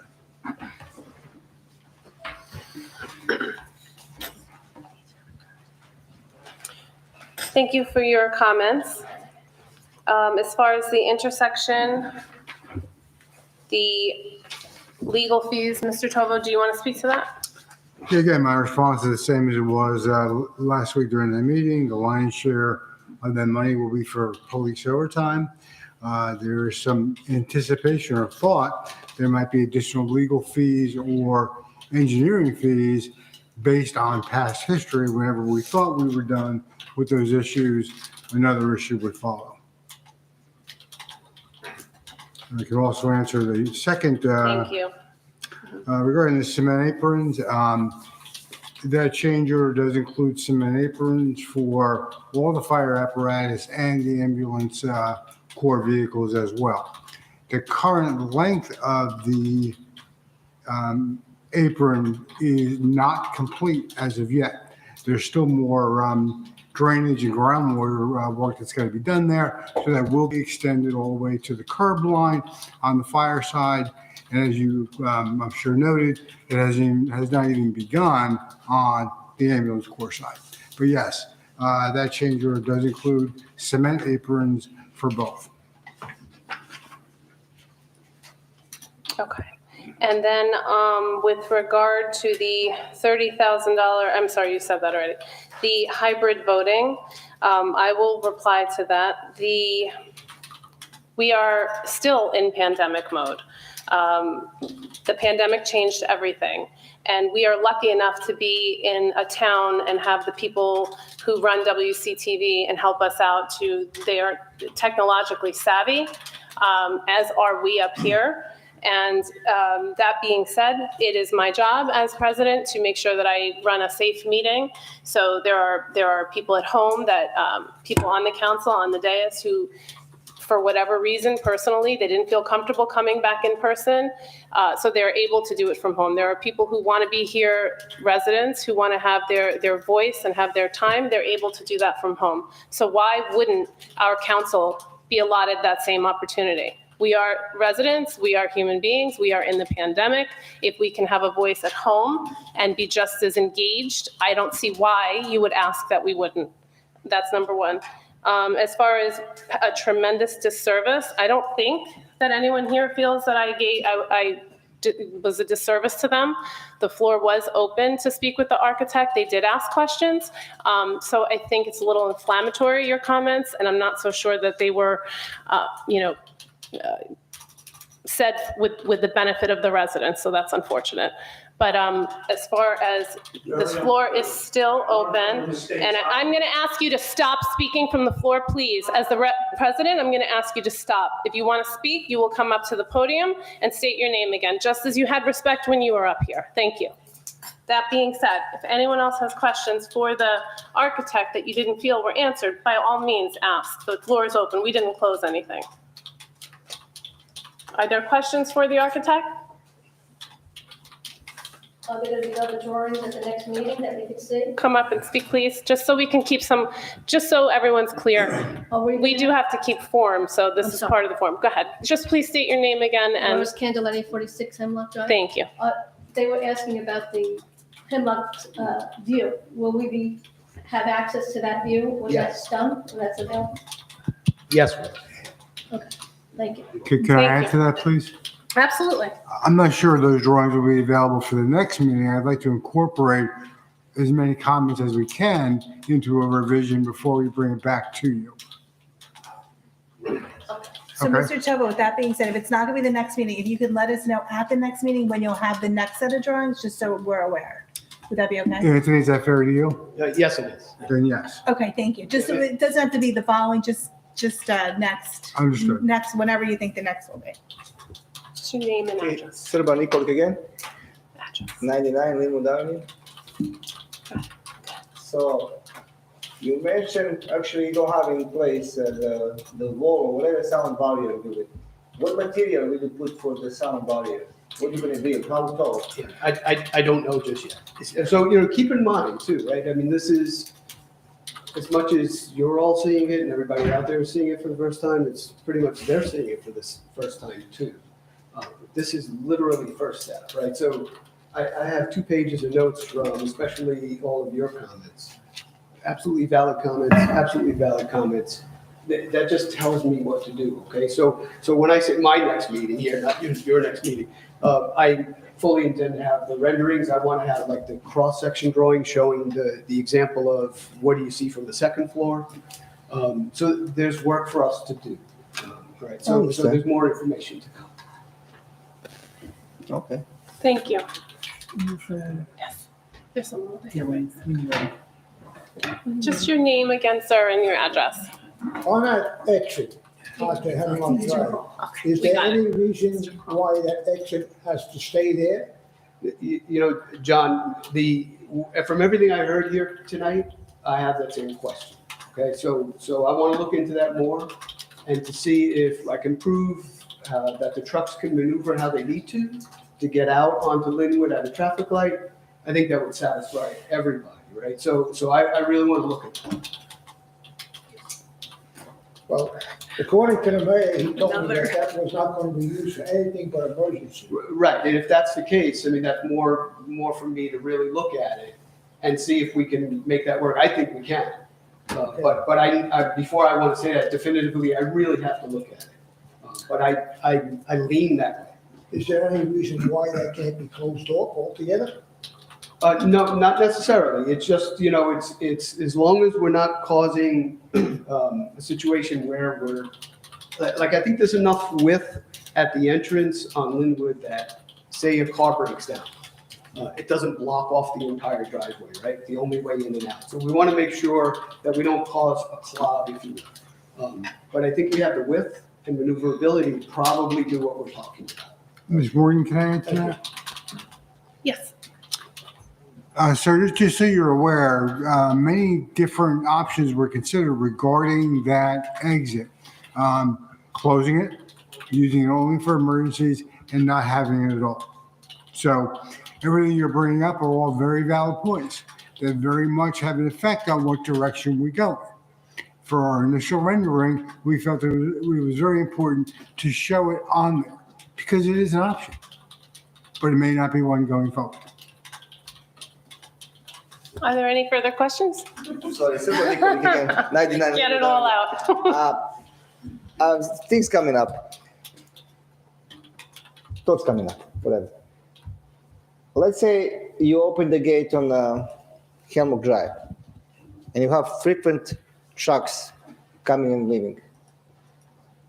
Ask the architect. And keep in mind, the vibration is going to be in place. Those vibrations will affect houses. Will be cracks in the houses, will be whatever on the walls, on the tiles, and probably on the floors. That's going to affect the entire street. So you should really consider to close this gate and then just to use for necessities, just for emergency.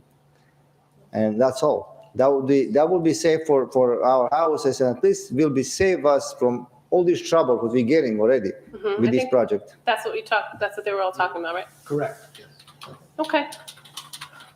And keep in mind, this is all, we're really, this is the beginning. This is literally the beginning. There's not been, and nothing set in stone. We literally, just so you know, we're all sitting up here with the same thoughts, looking at the same pictures. We are literally at the beginning. So please keep coming and tell. Right, keep coming back, and, we're going to stay on top of it also. Okay, I appreciate you guys. Thank you so much. Thank you. All right. Thank you. Anyone on? There's someone on? Okay, go ahead. Is there someone on the phone?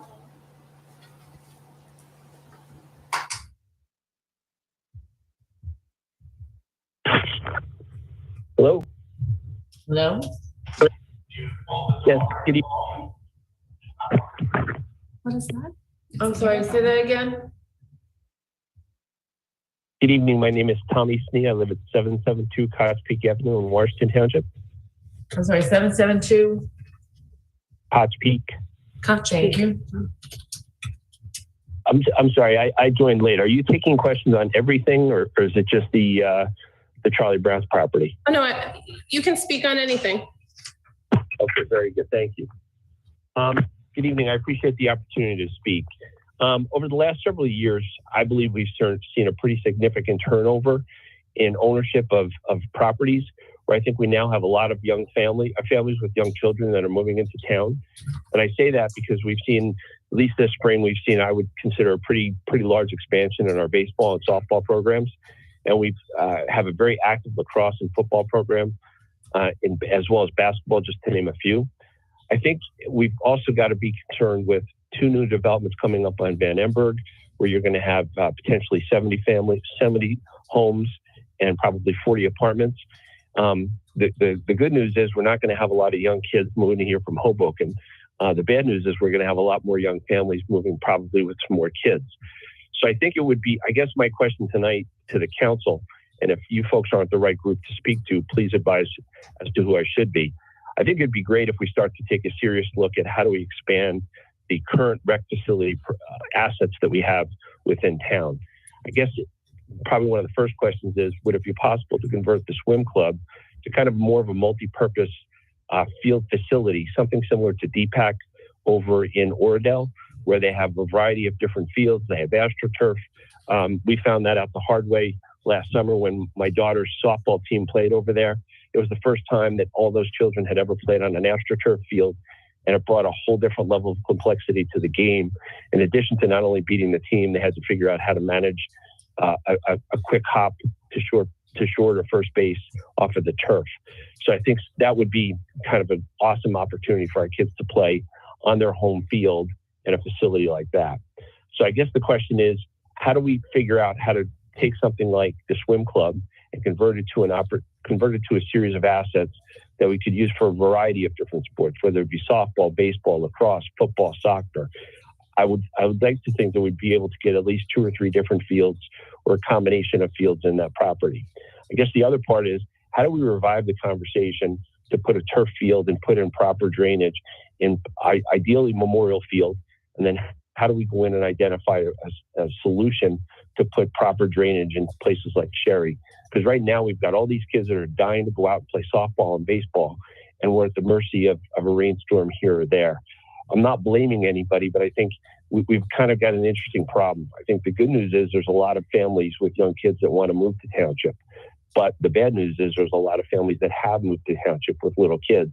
And we're starting to put stress on our internal assets within the rec program as well as our school system. So if there's any consideration that the board can give to that, not necessarily tonight, but on an ongoing basis to figure out how are we going to address the needs, because it's wonderful to have all these young families and give them the opportunity to participate in all their rec sports.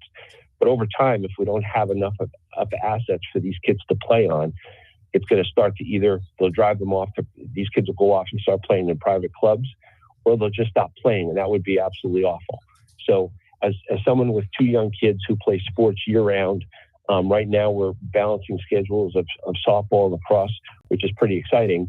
But at some point, we're going to run out of assets if we don't start to have a long-term plan of how do we fix what we've got today? How do we put drainage in places like Memorial, Gardner, and Sherry? And how do we convert something like the swim club to something like a DPAC that towns like Lauderdale have? So thank you very much for your time. Everyone stay healthy and be well. Thank you so much, Mr. Snee. Mr. Snee, it's Stacy Feeney. I did receive your email. I didn't get a chance to respond back to you, but I agree 100%. I'd like to talk with you some ideas and possibly the rec director and the mayor for what the plans are. I think 100%. I think our fields are definitely in need of some remediation and need to be addressed from a drainage perspective. We all know, we've seen over the last 2 years, the drainage in general, not just in Township, but across New Jersey, has become an issue. So it definitely needs to be addressed, especially so our daughters can play and have a good experience on the fields. And so when we welcome other towns from Bergen County, they have the same experience that we would have as we went to their fields, because they've made remediations. So I agree with you 100% in expanding our rec program in general. I know is on the mayor's, top of his list for this year, and there's several programs in the works currently, just so you're aware. But thank you for calling in. It's greatly appreciated. Thank you very much. Thank you. Is there anyone else? Mr. Eugene, yes. There is? Yes. Okay.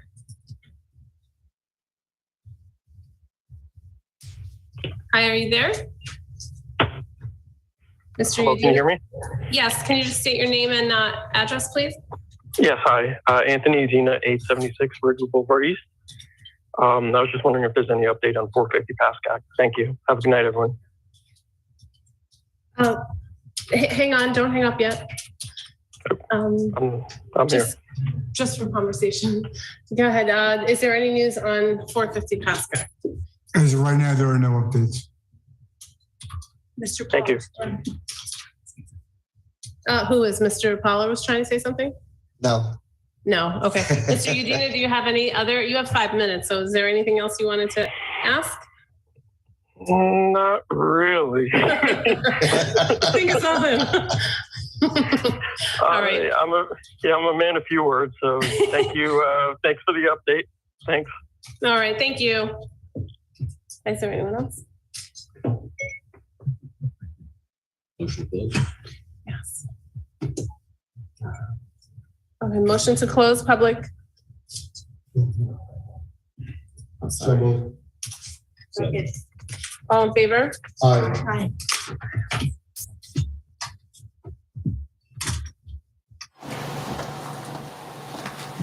Okay, we're gonna go to ordinances. Adoptions, right? sorry. Oh, thank you so much. I appreciate.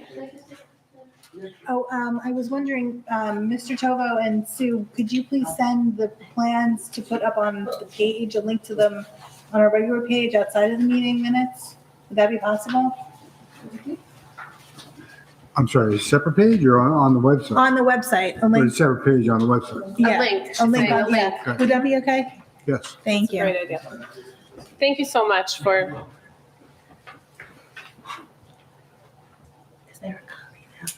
And I don't know if you guys heard, Councilwoman Feeney just asked for them to put a link up on the website that you can link and the plans will be there. Okay. Yes, okay. And we'll make sure that future plans are there also, yeah. Thank you so much for your presentation. I appreciate your time. Okay. Okay, we're gonna move to ordinances now. Sorry about that. Adoption for second reading, ordinance number 22-06. An ordinance revising outside billing fees required by the Township of Washington.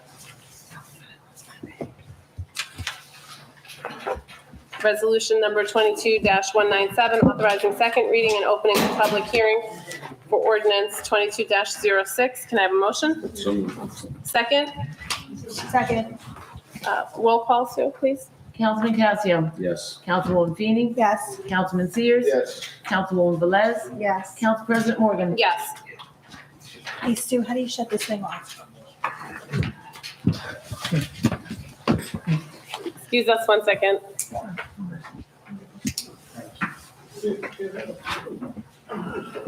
Motion to close public hearing for ordinance 22-06. So, Second. Councilman Casio, you're gonna have to speak up. Second. Thank you. Sue, roll call. Councilman Casio, Yes. Councilwoman Feeney, Yes. Councilman Sears, yes. Councilwoman Velez, Yes. Council President Morgan. Yes. Motion to adopt ordinance number 22-06 at second reading by title. So moved. Second, Sue, roll.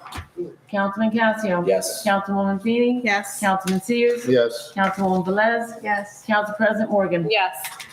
Ordinance number 22-07, bond ordinance providing for the acquisition of lands in and by the Township of Washington and the County of Bergen, New Jersey, appropriating $1,350,000, therefore, and authorizing the issuance of $1,285,000 bonds or notes of the Township for financing such appropriation, 95 Linwood Ave.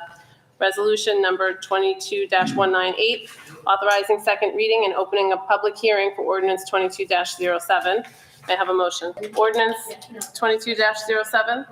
So moved. Second.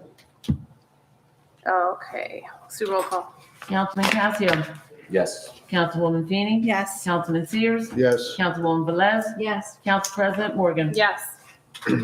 Motion to adopt ordinance number 22-07 at second reading by title. I'll make a motion. Can I have a second? Second. Roll call. Councilman Casio, No. Councilwoman Feeney, Yes. Councilman Sears, Yes. Councilwoman Velez, Yes. Council President Morgan. Yes. Resolution number 22-199, acquisition of real property designated as block 250202, lot 20. So moved. Second. Sue, roll call. Councilman Casio, No. Councilwoman Feeney, Yes. Councilman Sears, Yes. Councilwoman Velez, Yes. Council President Morgan. Yes. Individual resolution, resolution number 22-200, authorize an emergent appropriation prior to adoption of the 2022 current budget. May I have a motion? So moved. Second? Second. Sue, roll call. Councilman Casio, No. Councilwoman Feeney, Yes. Councilman Sears, Yes. Councilwoman Velez, Yes. Council President Morgan. Yes. Resolutions consent agenda. The following items have been determined to have the unanimous consent of council and will be enacted in one motion. Should any item require independent consideration, any council member may have such item removed from the consent agenda. Does anyone have any resolutions to be removed from the consent agenda for discussion? Discussion 22-202. Same here. Anyone else? Resolution number 22-201, authorize payment of bills March 3rd, 2022 to March 16th, 2022. Resolution number 22-203, authorize refund of lacrosse registration fees to Josh Martinson. Oh, I'm sorry, in the amount not to exceed $120. Resolution number 22-204, authorize refund of property interest charged block 1207, lot 3.01 in the amount not to exceed $45.64. Resolution number 22-205, authorize refund of overpayment of property taxes, block 1102, lot 8 in the amount not to exceed $5,204. Resolution number 22-206, authorize refund of overpayment of property taxes, block 1102, lot 8.03 in the amount not to exceed $1,502.74. Resolution number 22-207, authorize refund of overpayment of property taxes, block 1101, lot 8 in the amount not to exceed $261.50. Resolution number 22-208, authorize refund of engineering and soil escrow and performance guarantee, block 2404, lot 26 in the amount not to exceed $2,549. Resolution number 22-209, authorize mayor to execute March 16, 2022 proposal with Azalina and Fury Engineering, Inc. for Alta survey and legal description for block 2502.02, lot 20. Could we pull that 209 for discussion? 209. 209, okay. Was that on the new? Yes. I didn't see it. Okay. Resolution number 22-210, authorize mayor to execute March 11, 2022 proposal with Lisco Environmental for Phase 1 environmental site assessment and land use assessment for block 2502.02, lot 20, 95 Linwood Ave. Both? Both? Yeah, Okay. separate vote, that's all. Okay, so motion to approve all except for resolution number 22-202, resolution 22-209, and resolution number 22-210. So moved. Second. Are we doing all in favor or roll call for that? It's supposed to be all in favor. You can do all in favor. Okay, all in favor? Aye. Aye. Okay, so resolution 22-0, I'm sorry, I was doing something else. Motion and second on that one, I motioned. okay? Who Second, seconded? I think there's, Who seconded? Stacy. I think I Daisy. mentioned and Steve Whatever. seconded. Whatever. Now? Yeah, I don't know. whatever. I thought, I'm that's sorry. fine, It I'm doesn't sorry. matter. I know you did something. I was so- doing something else, I'm sorry. Whatever you want, it doesn't matter. All right, so resolution number 22-202, authorize award of contract to administrative agent, community grants, planning and housing. Who asked for that? Tom and I. Tom, okay. Need a motion, A motion to discuss. discuss. So moved. No, there's a motion to pass, a second, and then discussion. Need a first and a First second. and We second. need a second before I can discuss it. Right, well, no, I mean, it's a motion to pass the resolution, and then. We did. Second, and then, oh, you did, okay. Yeah, didn't we pass it? Let's do it again, just in case. No, this was pulled. It was, 202 was pulled. This is What pulled. Mr. Power is saying is we didn't have a first and a second. That's what we're doing right now, Yes, exactly. right? Yeah, so, yeah, right. Yeah, so we need a second, please? I'll second it. Daisy can second. That sounds lovely. Okay, are we good? Yes. Okay. Feel free, the floor is yours. Wow, thank you.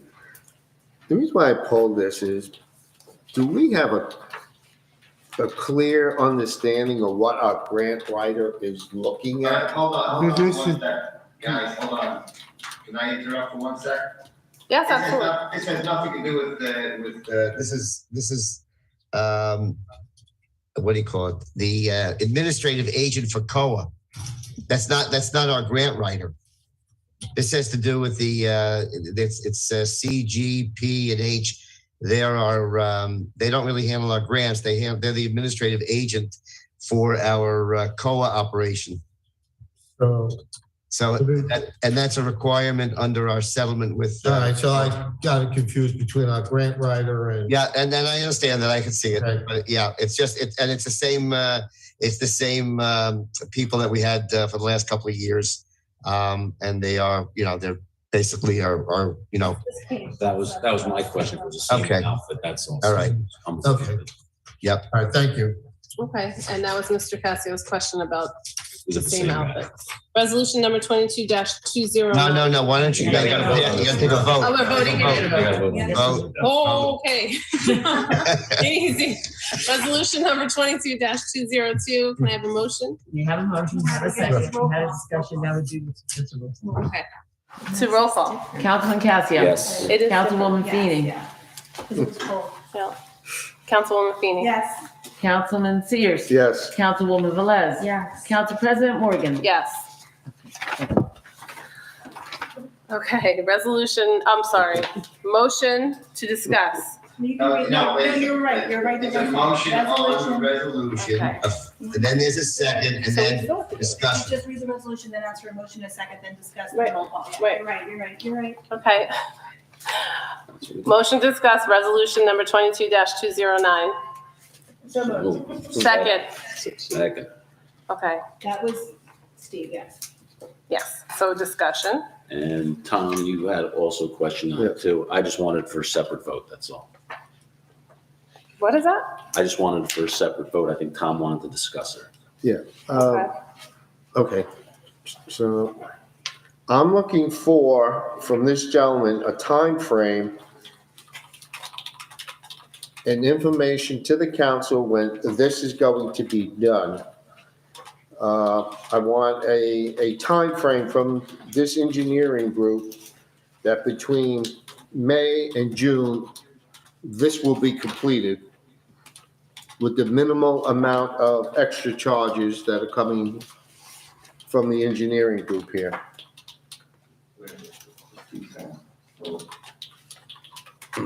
But Tom, this is not our main engineer.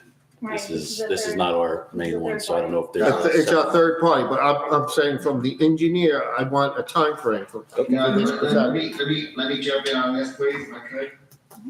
Okay. Yes? Yes. Okay. First of all, Sue, I don't have I didn't get the amendment. These, my two resolutions that I put in, Yes. 209 and 210, right? Yes. Okay. So basically, in conjunction with purchasing a property, there's a due diligence period that we have that we're able to explore and look into all facets of the property that we're buying. There's obviously a title search that you have to do to make sure your title is good. There's also a survey that you would do. And as Alina would be the person doing the survey of the property. This has nothing to do with engineering project. It's the survey aspect of things, and it's part of our due diligence in the contract phase.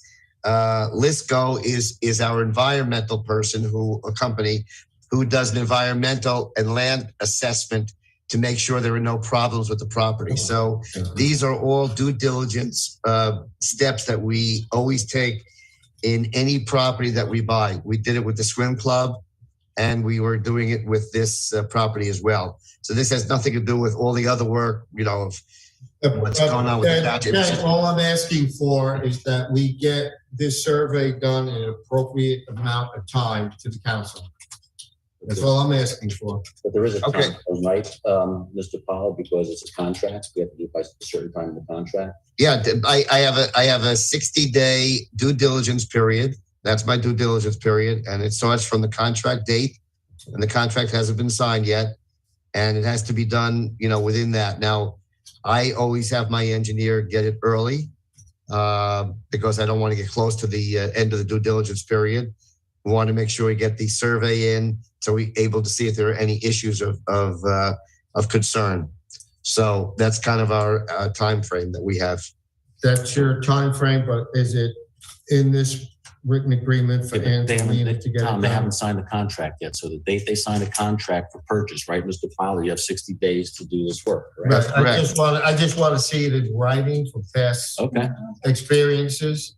Okay.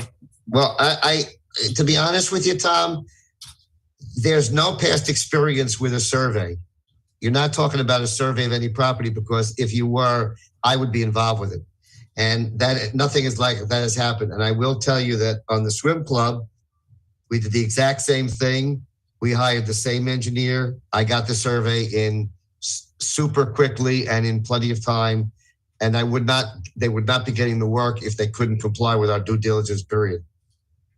So you will get it. I mean, you can have it. That's my fear, is when we're gonna get it. Well, you have to have it. You have to get it. I just said within 60 days of the signing of the contract. In other words, Anything like, somebody submits a plan for a building, you get it in the 45 days? no. Of course not. No. I just That's want to make sure I get this in a appropriate amount of time. That's all. well. I can't give you any more information about it than I just gave you. Okay. Thank you. Okay. Any other discussion on this? So this is the same firm we used for the previous purchase. They returned the information to you in the appropriate amount of time, and we were not in violation of the contract. That is correct.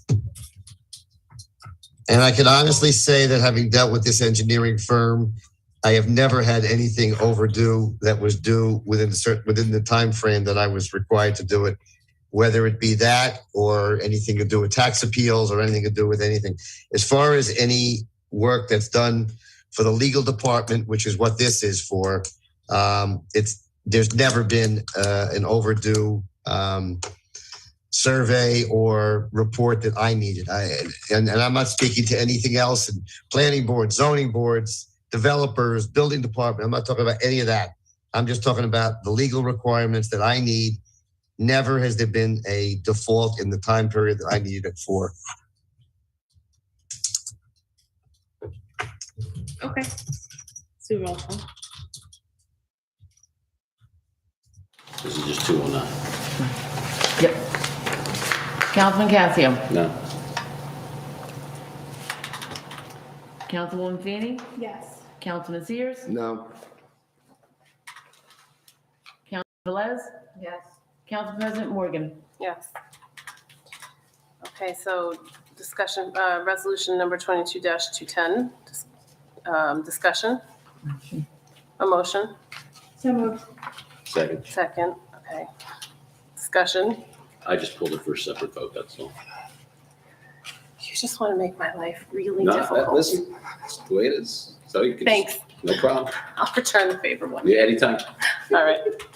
All right, Sue, roll call. Councilman Cassio. No. Councilwoman Feeney. Yes. Councilman Sears. Yes. Councilwoman Velez. Yes. Council President Morgan. Yes. Okay. I adjourn to conference agenda. You have A break. Huh? You don't want a break? Motion. So can I have a motion to adjourn?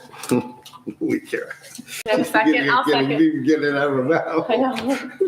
I'll second. All in favor? Aye. Aye. 5-minute break. Holy cow.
Recording in progress.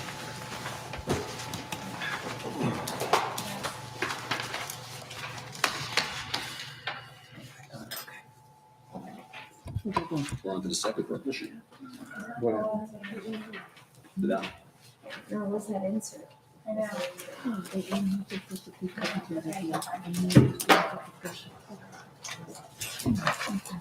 Do we have something for conference or no?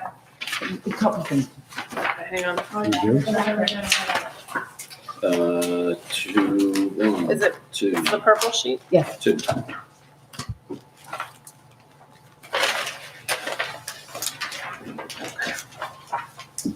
Here, that's yours. Okay, current business, we're on, okay. EMS building update, Mr. Tovo? I'm sorry, I believe the minutes were provided to you in your packet. Beyond that, the biggest topic we had was the aprons that Mr. Allman asked about. Okay, can you just reiterate it, just, I certainly can. There was a $30,000 change order to do concrete aprons for both ambulance and fire, which was a recommendation of the site engineer and the architect. That change order has been signed, and the aprons will now be concrete. okay. And just the update, just to confirm, it's gonna be the whole apron for that change order, or is it just a section? Well, remember, it won't be the entire area, just the respective apron in front of the garages for both EMS and fire. And to be clear, the ones in front of fire will extend to the curb line.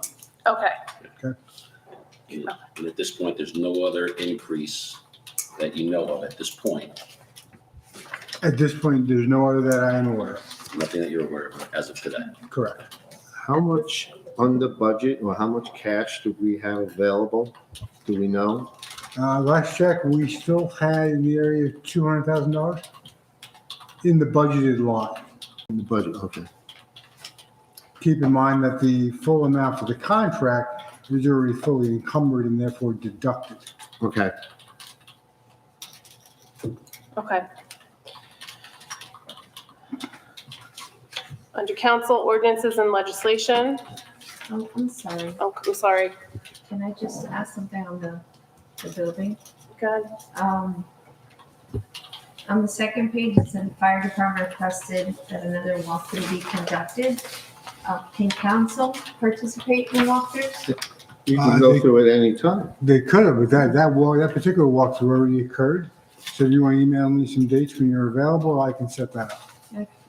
I don't know if I'll join you. I'm home. if we can, but yeah, I'd like to see it. And then, the contract did accommodate a weekend for the fire department, so if that's better for the council, just let me know. Okay, thank you. Come on. Okay, ordinances and legislation for review, registration of businesses, removal of trees, Mr. Poller?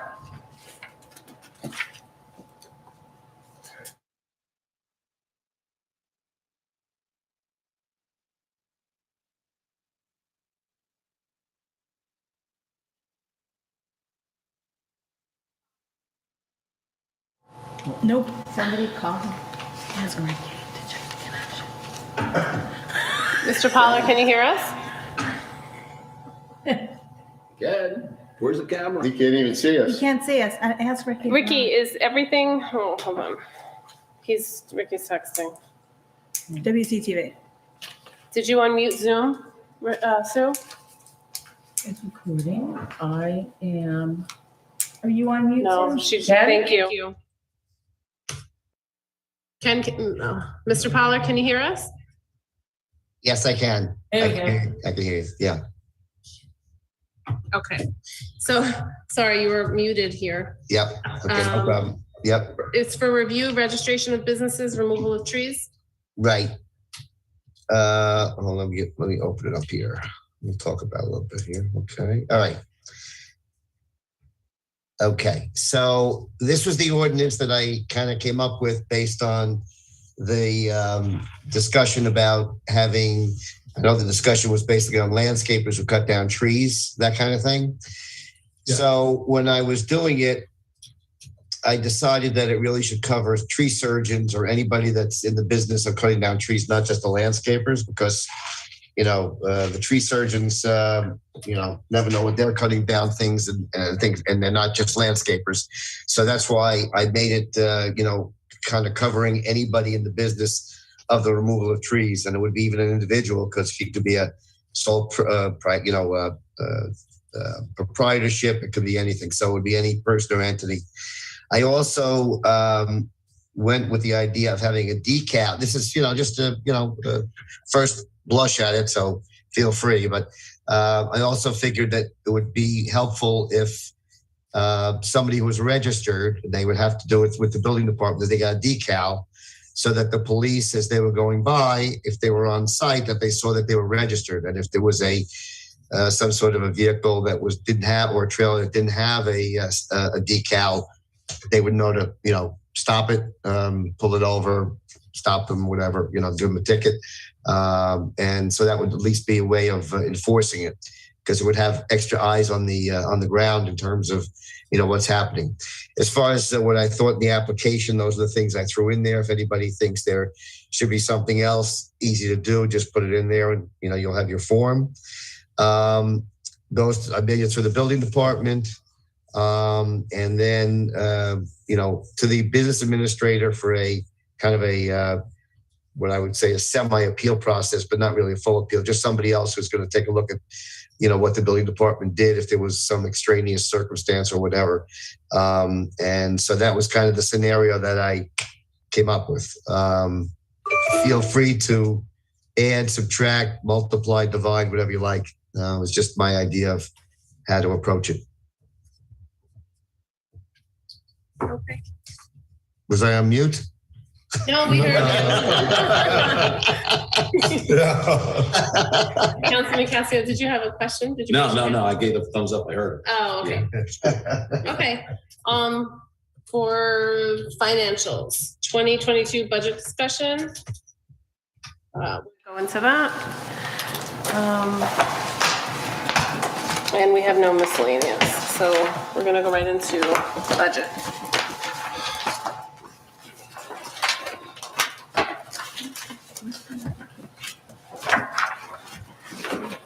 Let me know when everyone's ready.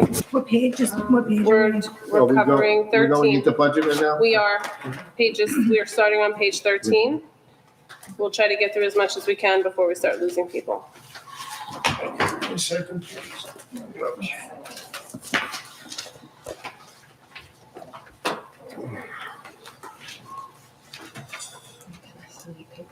Yeah. I have mine, it's right in front of me. I'm gonna talk one without my glasses. Where are your glasses? In the car.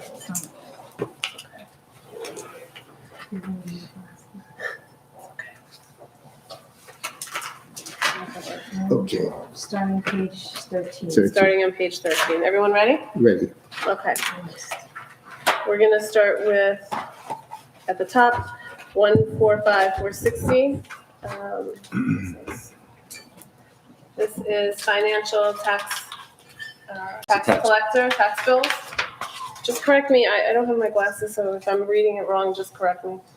145,460 for requested 6,200. Financial tax collector miscellaneous. Can you pull that one? Yep, I have that one pulled Thank too. you. Financial tax collector software licenses, 3,500.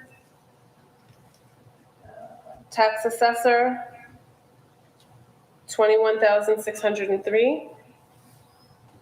Tax assessor clerk, 10,000. Can you I have pull that that? one pulled also. Thank you. Okay, so for page 13, we're going to motion to approve 145,460, which is the financial tax collector tax bills and software licenses and tax assessor. Can I have a motion? So move. Second? Second. Okay. Sue, roll call. Councilman Casio, Yes. Councilwoman Finn, Yes. Councilman Sears, Yes. Councilwoman Velez, Yes. Council President Morgan. Yes. Okay, so we pulled 145,500 under financial tax collector miscellaneous. I wanted it pulled as well. I will just ask my question, I guess, first. We spent 478 last year. The ask is 1,250. I want to know, I see under the note, it says filing cabinet and mail opener. Correct. Filing cabinet, I get is going to be fireproof, I'm thinking, or not. Correct. And is it really, what's the cost? What's the cost of a filing cabinet? Is it that much? Between $500 and $600 for fireproof. Okay. And a mail opener? What is that? Yeah, there's a device that opens the incoming mail for anybody, and the volume we're getting just in tax alone is so time-consuming that the collector is requesting we fund such a device. And how much is that? That's the balance of that line. And we have that priced out already? We do. We have multiple prices on that. Okay. Does anyone else have a question on that line? That's going to be general use. It will be, yes. With that said, during tax season, it'll be more heavily used by them. Okay. And the other one is tax assessors, clerk, 150, 120. Did you want to vote on that Oh, one sure, first? yeah, we'll vote on Yeah. it. I'll just do individual, yeah. 145, 500 for 1,250. I'll make a motion. All right, I'll second. To roll call, please. Councilman Casio. Yes. Councilwoman Feeney. Yes. Councilman Sears. Yes. Councilwoman Velez. Yes. Council President Morgan. Yes.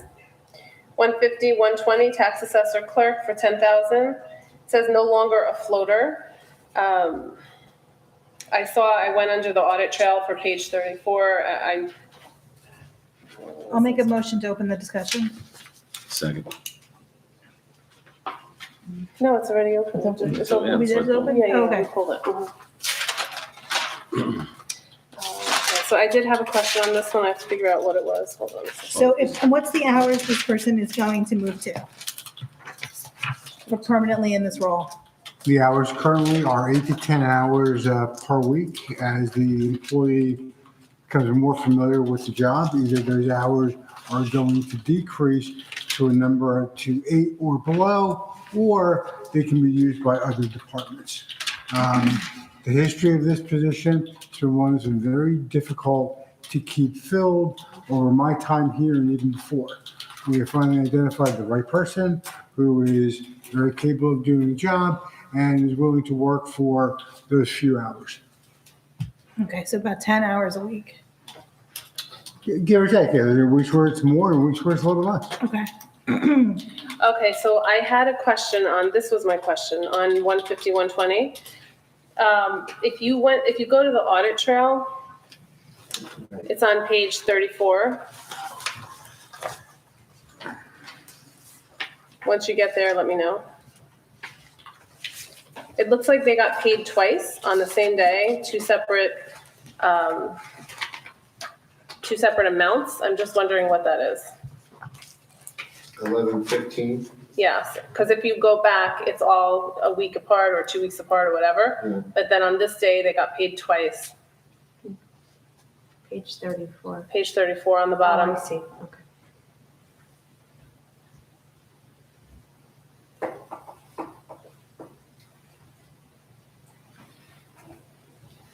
Then they also got. I would have to look into that. The system, because there's different amounts, I don't know why that would be, and I will get an answer for you quickly.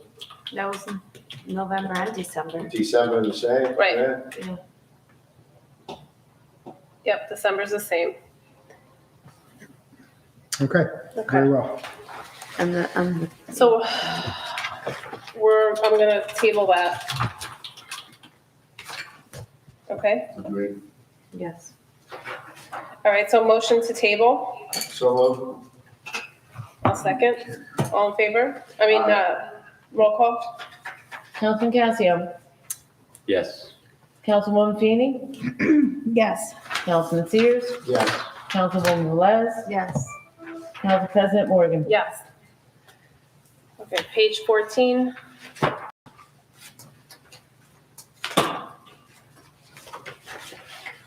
Financial tax assessor office supplies, 500. Financial tax assessor subscriptions and books, 100. Financial tax assessor dues, meetings and conference, 500. Financial tax assessor travel, $250. Financial tax assessor furniture and equipment, 1,000. Pull that. It says for 2 fireproof cabinets. Do you still Get want that? 500 each? Yes. All right. Do you still want it pulled? No. Okay. Financial tax assessor legal advertisements, 50. Financial tax assessor tax books, 2,300. Financial, pull it. Financial tax assessor miscellaneous, 10,000. It's for Franklin and CSH appraisals. All right, so Give me a little more interpretation of that. you want that Yeah, pulled? pull that. Yeah, Okay. 150, 500. Okay, so we're gonna go back, we're gonna approve everything except for 150-460 and 150-500. May I have a motion? So moved. Second. Okay, so roll call?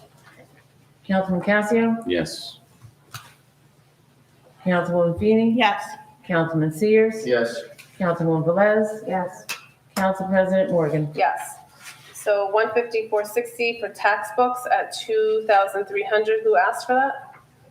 To be pulled? Mr. Sears, was it? Or Mr. No. Casio? I pulled it. Why is, it seems a little higher than in the past. So what are we doing? Get new books, more books?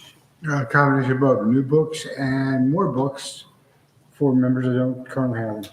For people that need them, don't currently have I them. don't know. And we are seeing an uptick in anything that is printed.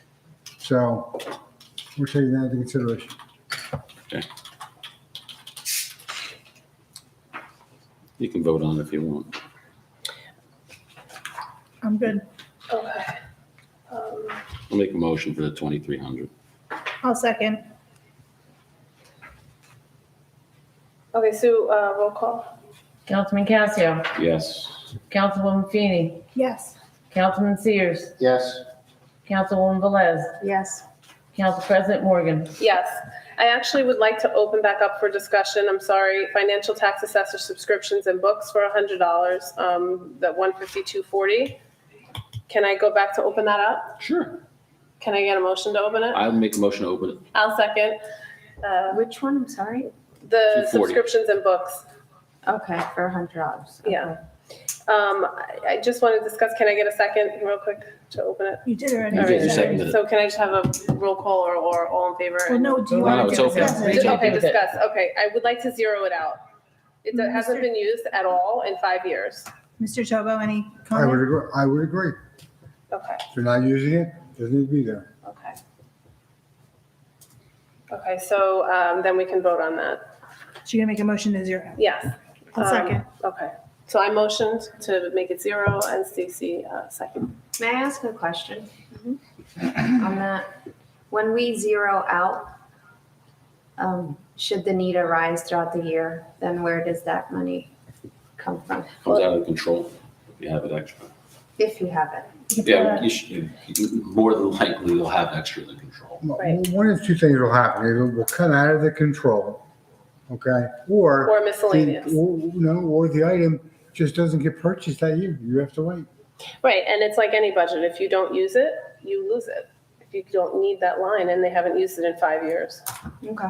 And realistically, in that department, they can pull from another line if there's money. It takes 5 years for it to drop off, the line to drop off. So you see, they didn't fund it at all in 17. They funded, if they didn't fund it in 17, 18, 19, and 20, and they didn't do it last year, it would fall off. You wouldn't even have that line Right. anymore. That would be gone. So now we have to wait, since it was funded in 2019, you got to wait 2 more years. 2 more years for it to come off. Okay, thank you.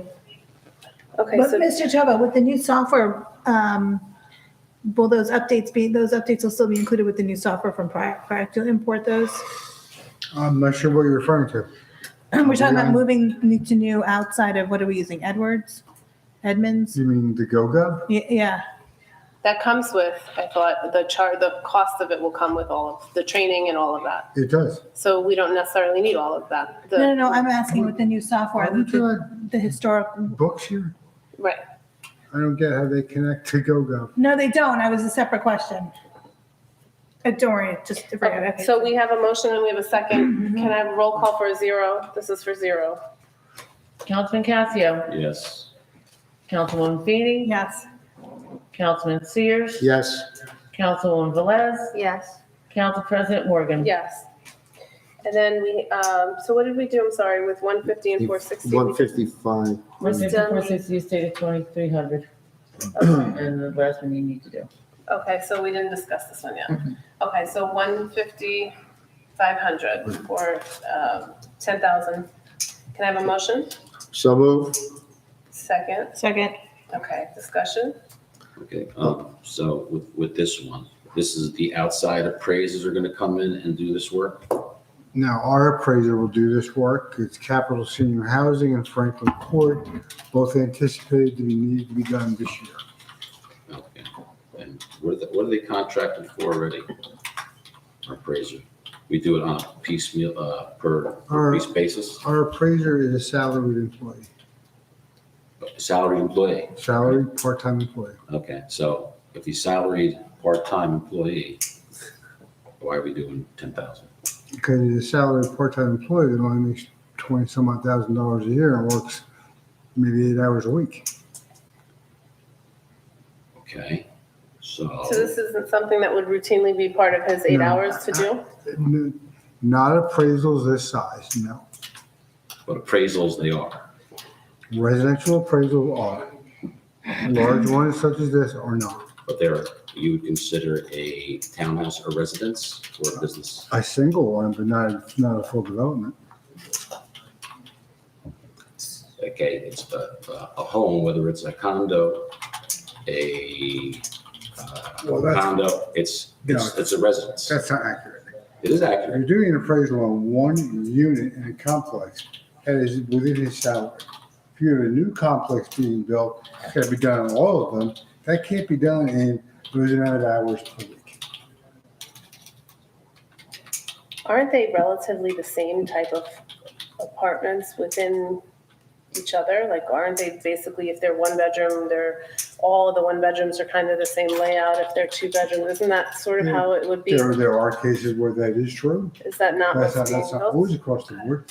Might be several different models and whatever upgrades might be chosen by, independent buyers. Mr. Toba, if we don't fund this line, what happens to the appraisals for those properties? Well, we can't properly tax them if we don't have an appraisal. You can properly tax them. No, you cannot. You have to have an appraisal first. So you send out your guy and send the appraisal. Okay, and we're gonna pay him to do that with what money? It's already funded. As in his original one. The tax assessors. He has. No, my answer stands as provided. Okay, I'm gonna make a motion to zero that, $100 for that line. I'll second that.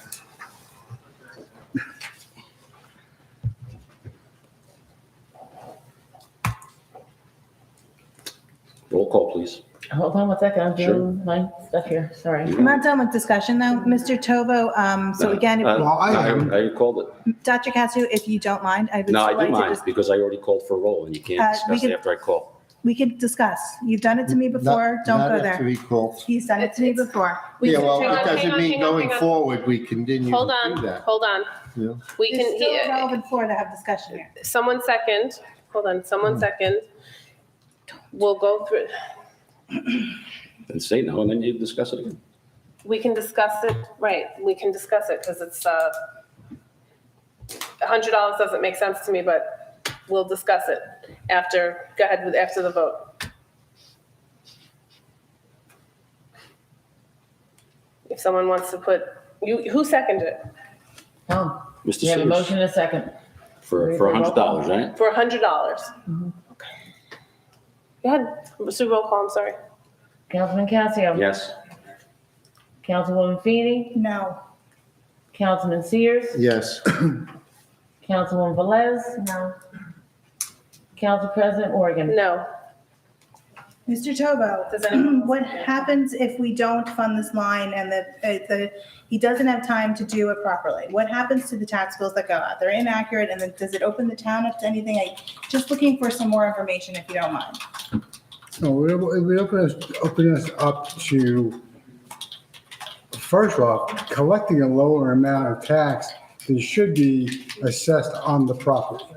I would defer to Mr. Pollard if he has any comments regarding any kind of other legal activity, but I would assume if we have a property that we are charging less in taxes to, that a similar property could easily make the same argument, their taxes should be lower. That's just my assessment of this. Mr. Pollard, do you have any thoughts? About somebody doing an appraisal, an accurate appraisal for assessment purposes.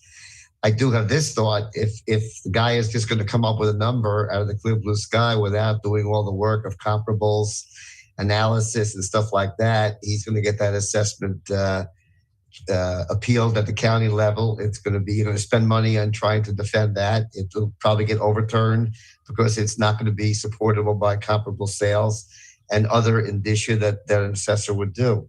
I also, I mean, I don't want to get involved with all this stuff, but I mean, I'm listening to some of the conversation, but, you know, for example, I'm not even focusing on this, but for example, we have a new development in town, the facility that's going in where the racket club went in there, right?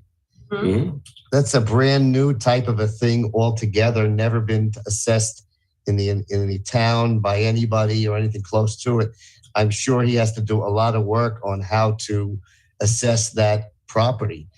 So, I mean, I don't know what how his salary or whatever hours are set up, but he's going to have to spend a fair amount of time on that. And I can tell you right now that on that particular thing there, I think, if I'm not mistaken, there is a county appeal already. So things of that nature does take backup. Otherwise, you're going to get not a great result either at the county level or the tax court. I mean, I'm just throwing that out from appraisal type analysis. I'm not talking about, you know, whether somebody's used it before or trailing or whatever other things you're considering. I'm just talking about, you know, just appraising and what you have to do for to sustain a valid assessment. I hope that helps. The other point is, Mr. Tovo, according to what Mr. Pollard is saying, if Mr. Pollard, if you can just verify what I'm saying. If we don't appraise these accordingly, and there's comparable size housing in town, units in town, that can be used as a comparable tax valuation for an appeal in town, which could reduce other people's taxes if it's not in line with what their guidelines should be. Correct? Let me just throw that out. I just want to differentiate between comparable assessments and actual comparable sales. Just want to make sure I emphasize that. You can't use comparable assessments. You have, but you can and do use comparable sales. So just want to throw that out so that people don't get confused. And we have, just as a point of order for the rest of the budget, we have reduced several other lines. One was by 10,000. And if this is a revenue generating line for the town, that should be taken into consideration by all members. Agreed. So that stays as is because it was 3. So we're going to move on. Financial tax assessment. So I'll make a motion for the 1,000 for this line. It stays. It stays. Okay, so I do it. Okay. I withdraw my motion. Okey doke. All right, financial tax assessor. No, that's not it. I'm sorry. Next department. Yes, we're going to do page 15. My glasses. Page 15. So we're all set on 14. We're all set on 14. Yep. So this stays. Okay. So we are moving to tax map revisions, special, I can't see that. Okay, a special emergency tax map revisions. Okay, I can't see 150-3, 200, no problem, $1,000. Anybody want to pull it? Okay. No. Director of Law salary, 85,000. Pull Okay, and then that's the only 2 items on this page. All right, I got the rest. Okay. We're good. So the only one we're approving is the for special emergent tax map revisions. Yeah, revision. Mhm. So all I pulled 110. You did, right? Yeah. Yeah, so I said the Okay. only one, oh, I said pulling, the only one we're approving, I meant, sorry. Can I have a motion for that? So moved. Second. Okay, Sue, roll call? Councilman Casio, Yes. Councilwoman Feeney, Yes. Councilman Sears, Yes. Councilwoman Velez, Yes. Council President Morgan. Yes. Okay, so Director of Law salary, 155, 110, 85,000. That one was pulled. Councilman Casio? Yeah, I'm with the 2% merit. And no disrespect to anyone when it talks about merit, but hopefully he's been doing the same, that position's been doing the same amount of work in the same capacity, in the same high level for years. So I don't see him doing more over the last couple of years. So we're a different grade of work. So I'm going to stay with the 2%. And 85,000 is not within the 2%. So my motion is to whatever the 2% of 76,445 is. 77,973.9. What was that? I'm sorry. 77,973.9. 49.9. I'll make a motion for that number for this line item.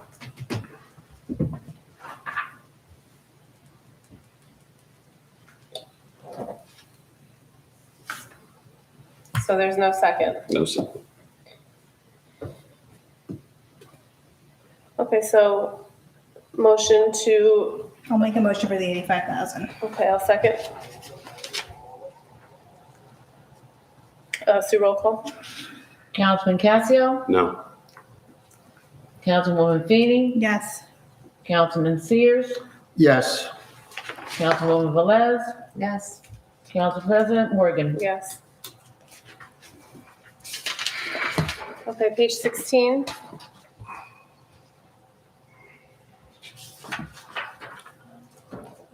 Department of Law, other legal services, 155,260 for 60,000. I want that pulled. Department of Law Consulting non-legal for 2,000. You're pulling that or it's good? The top one I'm pulling. Okay. Mhm. COA planner fees for 17,500. COA special master fees for 3,000. So can I have a motion to approve all except for the top? So moved. Second. Okay, Sue, roll call?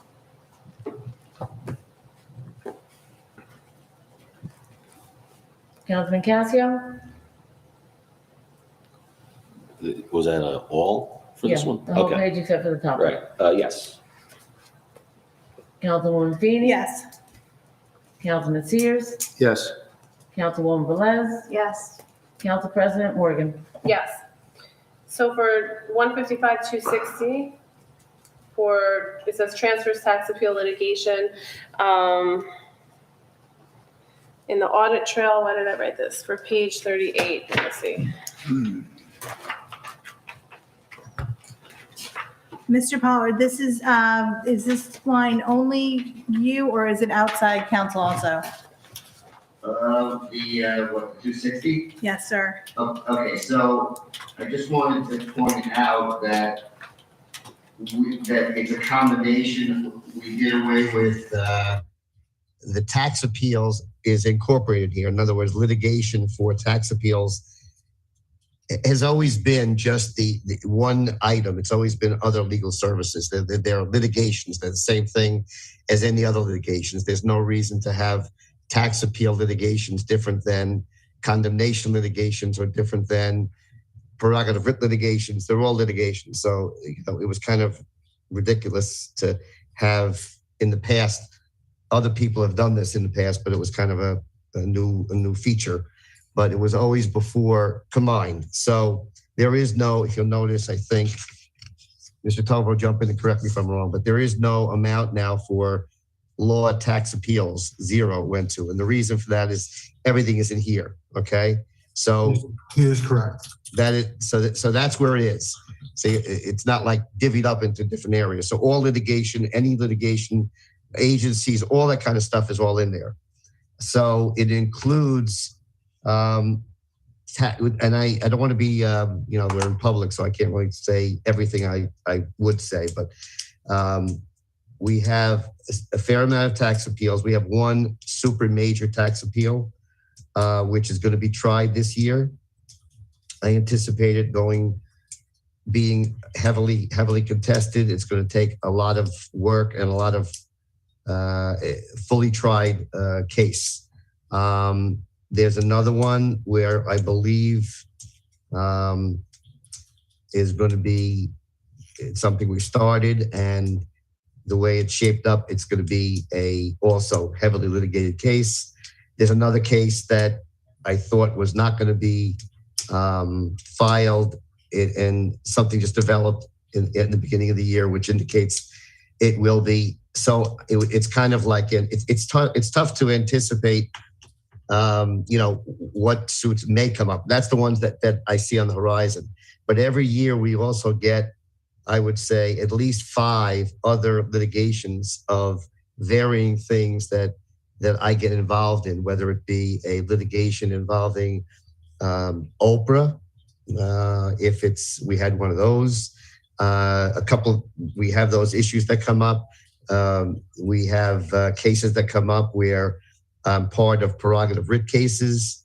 There are also cases that come up from planning board and zoning board where the township is added as a party, and I have to be in there to protect the township's interests. I also am in litigations every time a case goes, well, pretty much every time a case goes to JIF and they assign it to, a lawyer. I'm always part of that team that has to help litigate. And right now I'm doing several of those. There's a suit by, I'll just say that there's a couple of suits going on right now that have been filed, ongoing. I work with the insurance carrier lawyer because there are things that I have to do. I participate in mediation sessions, court sessions, all sorts of things. So, Okay. it's just a number that, is when you put it all together, it's not a huge amount, and it does include everything. So it's and I will say this, I've in the past, somebody comes up and says, okay, well, what'd you budget something at the beginning of the year? Let's cut that down to this. Okay. Then all of a sudden, end of the year, you have 2-3 cases now. All of a sudden you're billing extra. Oh, comes November, I'm not voting for a transfer. You can't have that extra money because I'm not voting for a transfer. Why didn't you budget for it? We're trying to budget for it. So that's my best analysis for you. All right, thank you. Motion for 60,000. Second. Sue, roll call, please.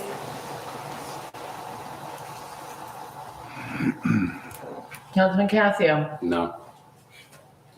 Councilwoman Feeney, Yes. Councilman Sears, Yes. Councilwoman Velez. Yes. Council President Morgan. Yes. All right, so that is that page.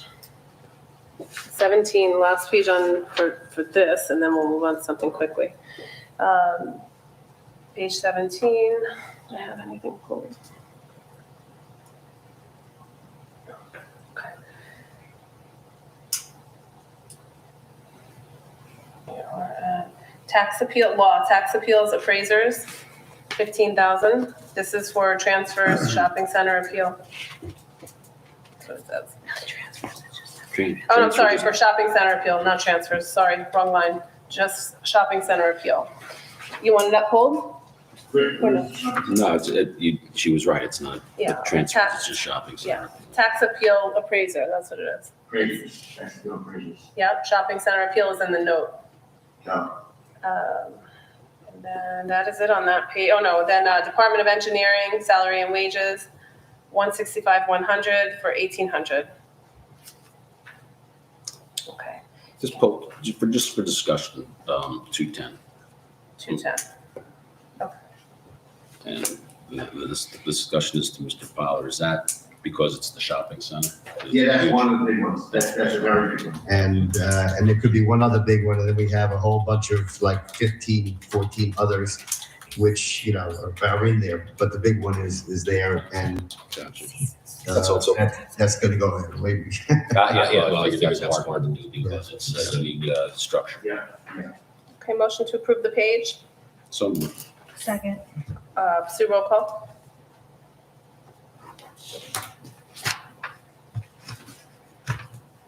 Councilman Casio, Yes. Councilwoman Feeney, Yes. Councilman Sears, Yes. Councilwoman Velez, Yes. Council President Morgan. Yes.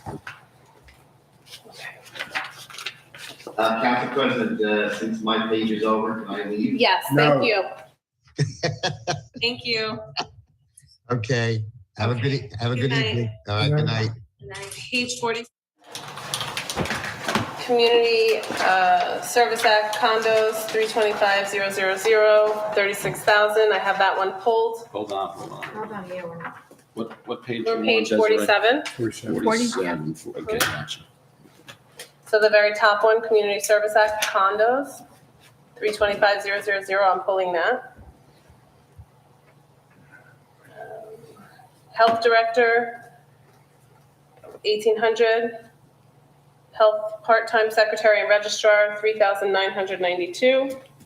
Health Secretary meeting fees, 600. So can I have a motion to approve all except for the condos? So moved. I'll second. Sue, roll call, please. Councilman Casio, Yes. Councilwoman Feeney, Yes. Councilman Sears, Yes. Councilwoman Velez, Yes.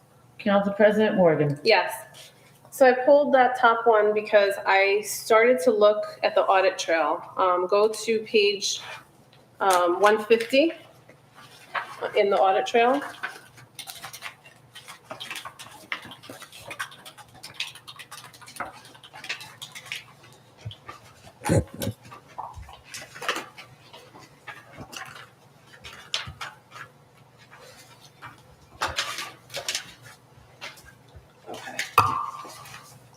So if you look all the way down at the bottom, the third one from the bottom, you see under Community Service Act condos, if you go all the way down to the bottom of that page, you see it P021-00164. It says deleted. Once I started looking at these deleted things, I noticed that throughout the audit trail, there is errors, I think, in the calculation. So if you're deleting that 2148 out of that balance, you should have that same balance. But it got deleted out. So it wasn't actually deleted. Do you see that, Mr. Tova? I see it, but I came up for an explanation without seeing detail on it. Okay. Mr. Shovel, this line is for, it's under, can you just explain this line? Okay, the line? The Community Service Act condos? Yeah, condo associations have the right to seek reimbursement, excuse me, from the township for certain services that we offer directly to homeowners for that they contract for. So it's largely dependent on when they submit their bills to us and whether or not they do submit their bills to us. The only thing they're not eligible for any kind of reimbursement from us would be garbage, because garbage is paid for by everybody individually. Right. So, I didn't have a problem with the line at all. What I have a problem with is the accounting. So well, I mean, I would just ask you, email me, and it does require some deeper dive to give you an answer. Okay, because just from that page forward, as I started to look at the audit trail, there's a couple of, more than a couple, there's a significant amount of deleted items that just maybe accidentally didn't get deleted from the running balance. Okay, I will look into that. Okay. So that is the one. So again, it's not a problem with the line, so I can approve it. I just wanted to discuss it. No, I actually just brought it up so everybody knew what it was, because it's named, maybe, I didn't know if everybody knew what it was. I inquired. Okay, so motion to approve 36,000. Second. Okay, Sue, roll call. Councilman Casio, No. Councilwoman Feeney, Yes. Councilman Sears, No. Councilwoman Velez, Yes. Council President Morgan. Yes. So that page is done. 47. Where am I now? Okay, 48.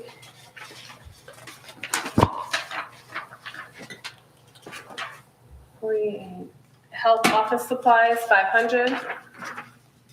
Health dues, meetings and conferences, 425. Pull 210.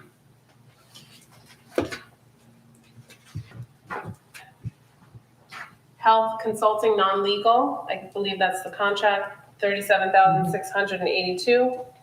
Health print, that's 0. Health child health care conference, I want that one pulled. That's for 425. Health public health nursing, 900. Computer, and that's that. So all except for the top one, 210, and the health child care, 670. I'm sorry, the 37,682. I'm sorry, 3,320. That's Northwest. Is that what you said? Yes. Okay. A motion to approve, Okay. Second. Everything but those two. but the two. Okay. Who's second? Me. Okay. Roll call, Sue. Councilman Casio, Yes. Councilwoman Feeney, Yes. Councilman Sears, Yes. Councilwoman Velez, Yes. Council President Morgan. Yes. I pulled the first one. Yes. Can we just reduce that by $200? Save money somewhere. You haven't really spent it. Well, I'll approve it. I mean, I'll Go ahead. second Mr. that. Unless Mr. Chavaho wants to comment, I don't know, or who put that in? The clerk would be in a better position to respond to this. Okay. well, there are certain documents that have to be printed on marriage licenses. There is also certified safety paper that has to be purchased every year, and every year it goes up that little bit more. So that's why that money was reduced from 1,000 down to 500. It's already been down $500 because we definitely weren't spending it. Well, So- Okay, so we only spent 80 and 10. And obviously there was another 219 was, Right. that Well, was, and if you look, that that's was, a that was blimp. my fireproof safety, my Okay. fireproof cabinet back So- there, If you look at the, the blimp, right? which is But that now I'm gonna year. have to order again because therefore I didn't use it. All right. I'm okay with the 500 then. Okay, so you're motioning to approve that? I'll just approve it, yeah. Okay. Second. Roll call. Councilman Casio, Yes. Councilwoman Feeney, Yes. Councilman Sears, Yes. Councilwoman Velez, Yes. Council President Morgan. Yes. And then I asked to be pulled 670, child health care. This is for conferences, according to the audit trail. Now, this is for the child health care. This is with Hillsdale. This is the joint that we have with Hillsdale. 670. Okay. And they give you the fee, you split it equally? Well, we pay a fee and then it allows families in town to go No, if they see, it don't says have Borough of Hillsdale. health care. I think they just call it that. Yeah, that's what it's just been called. Okay, It's so it child says health care. dues. What does it say? It just says 2021 Child Health Conference, Borough of Hillsdale. But that's what they call it. Okay. Yeah. Okay, then. It's a contract that we have with them. All right. Okay, so I'll motion to approve 425. Second. Go ahead, Tom. Sue, roll call. Tom seconded it. Councilman Casio, Yes. Councilwoman Feeney, Yes. Councilman Sears, Yes. Councilwoman Velez, Yes. Council President Morgan. Yes. Page 49. Animal control officer, 12,750. Is that 2%? It's flat. Are we going to discuss it? You want holds, Tom? Yeah, yes, please. Okay. Recreation superintendent, 20,402. And recreation summer recreation program, this looks like it's for supplies, 1,500. Motion to approve everything except for the top, what is it, animal control that you wanted? A question, Council President. Are you going ahead with the cheerleading program? Do we have to put money in there for that? No, it's going to be self-funded. Okay, thank you. Thank you. So moved. Just a question. Yeah, all of them are self-funded, all the Okay. programs. Yep. So moved, you said, right? Mhm. Okay. Second. Yeah, I'll second. Sue, roll call. Councilman Casio, Yes. Councilwoman Feeney, Yes. Councilman Sears, Yes. Councilwoman Velez, Yes. Council President Morgan. Yes. Is that a contract for animal control? It is. So you wanted that pulled? I think Tom wanted it Tom? pulled. It's a contract. It's not a salary, Tom. It's not a salary? No, it's contract with, Oh, then we using Tyco. I withdraw my withdraw. So Tom, motion it then? I withdraw my motion. Okay, so we'll motion to approve 12,750. So moved. Okay. Second. Sue, roll call. Could they add contract to this next time? They can't remember, the council last year asked to add that in, but because they're having trouble with the software, a lot of the changes, they can't make to the No. names. That's the problem. Oops. Councilman Casio, Yes. It is what it is. Councilwoman Feeney, Yes. Councilman Sears, Yes.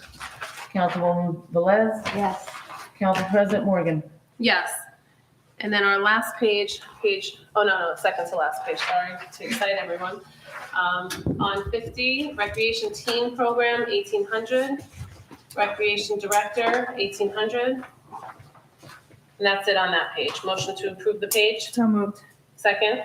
Second. Okay. Sue, roll call. Councilman Casio, Yes. Councilwoman Feeney, Yes. Councilman Sears, Yes. Councilwoman Velez, Yes. Council President Morgan. Yes. And now our last page, we only have one item, Recreation Miscellaneous. This is for the background checks. 7,000. So moved. I'll second. All in favor of approving this page? Aye. Get the vote? I'm sorry, Got a vote? roll call. Councilman Casio, Yes. Good try. Councilwoman Feeney, Yes. Councilman Sears, Yes. Councilwoman Velez, Yes. Council President Morgan. Yes. Madam President, Yes. on page 53, there is one item there pertaining to recreation. That what is it? Pertaining to recreation, it's a 370,800. 78. For 3,800. Yes. Oh, 370, 800. Okay, Online online registration. registration site? Okay. And Yeah. that's a billed amount. That's an invoice. Say that again? That's an invoiced amount. Okay. Would you like us to approve that line, Mr. Tovo? Yeah, then we would be done with recreation entirely. No, because then we have the Golden Seniors activity Oh, yeah, I'm and sorry. the I missed that. exercise program. Basketball. It was one page, let's do it. Yeah, let's get done. Let's do it. All right, want to do this whole one? Yeah, let's do it Okay, right here. All right, let's just do it. You guys are such rebels. So 53, recreation online registration site for 3,800. Recreation Golden Seniors and Activities, 15,000. That's, it was reduced until COVID ends, is the note. And then Recreation Senior Exercise Program, 4,000. Can I have a motion to approve the page? So moved. Second. Okay, Sue, roll call. Councilman Casio, Yes. Councilwoman Feeney, Yes. Councilman Sears, Yes. Councilwoman Velez, Yes. Council President Morgan. Yes. Okay, motion to adjourn. So moved. Second. Okay. All in favor? Aye.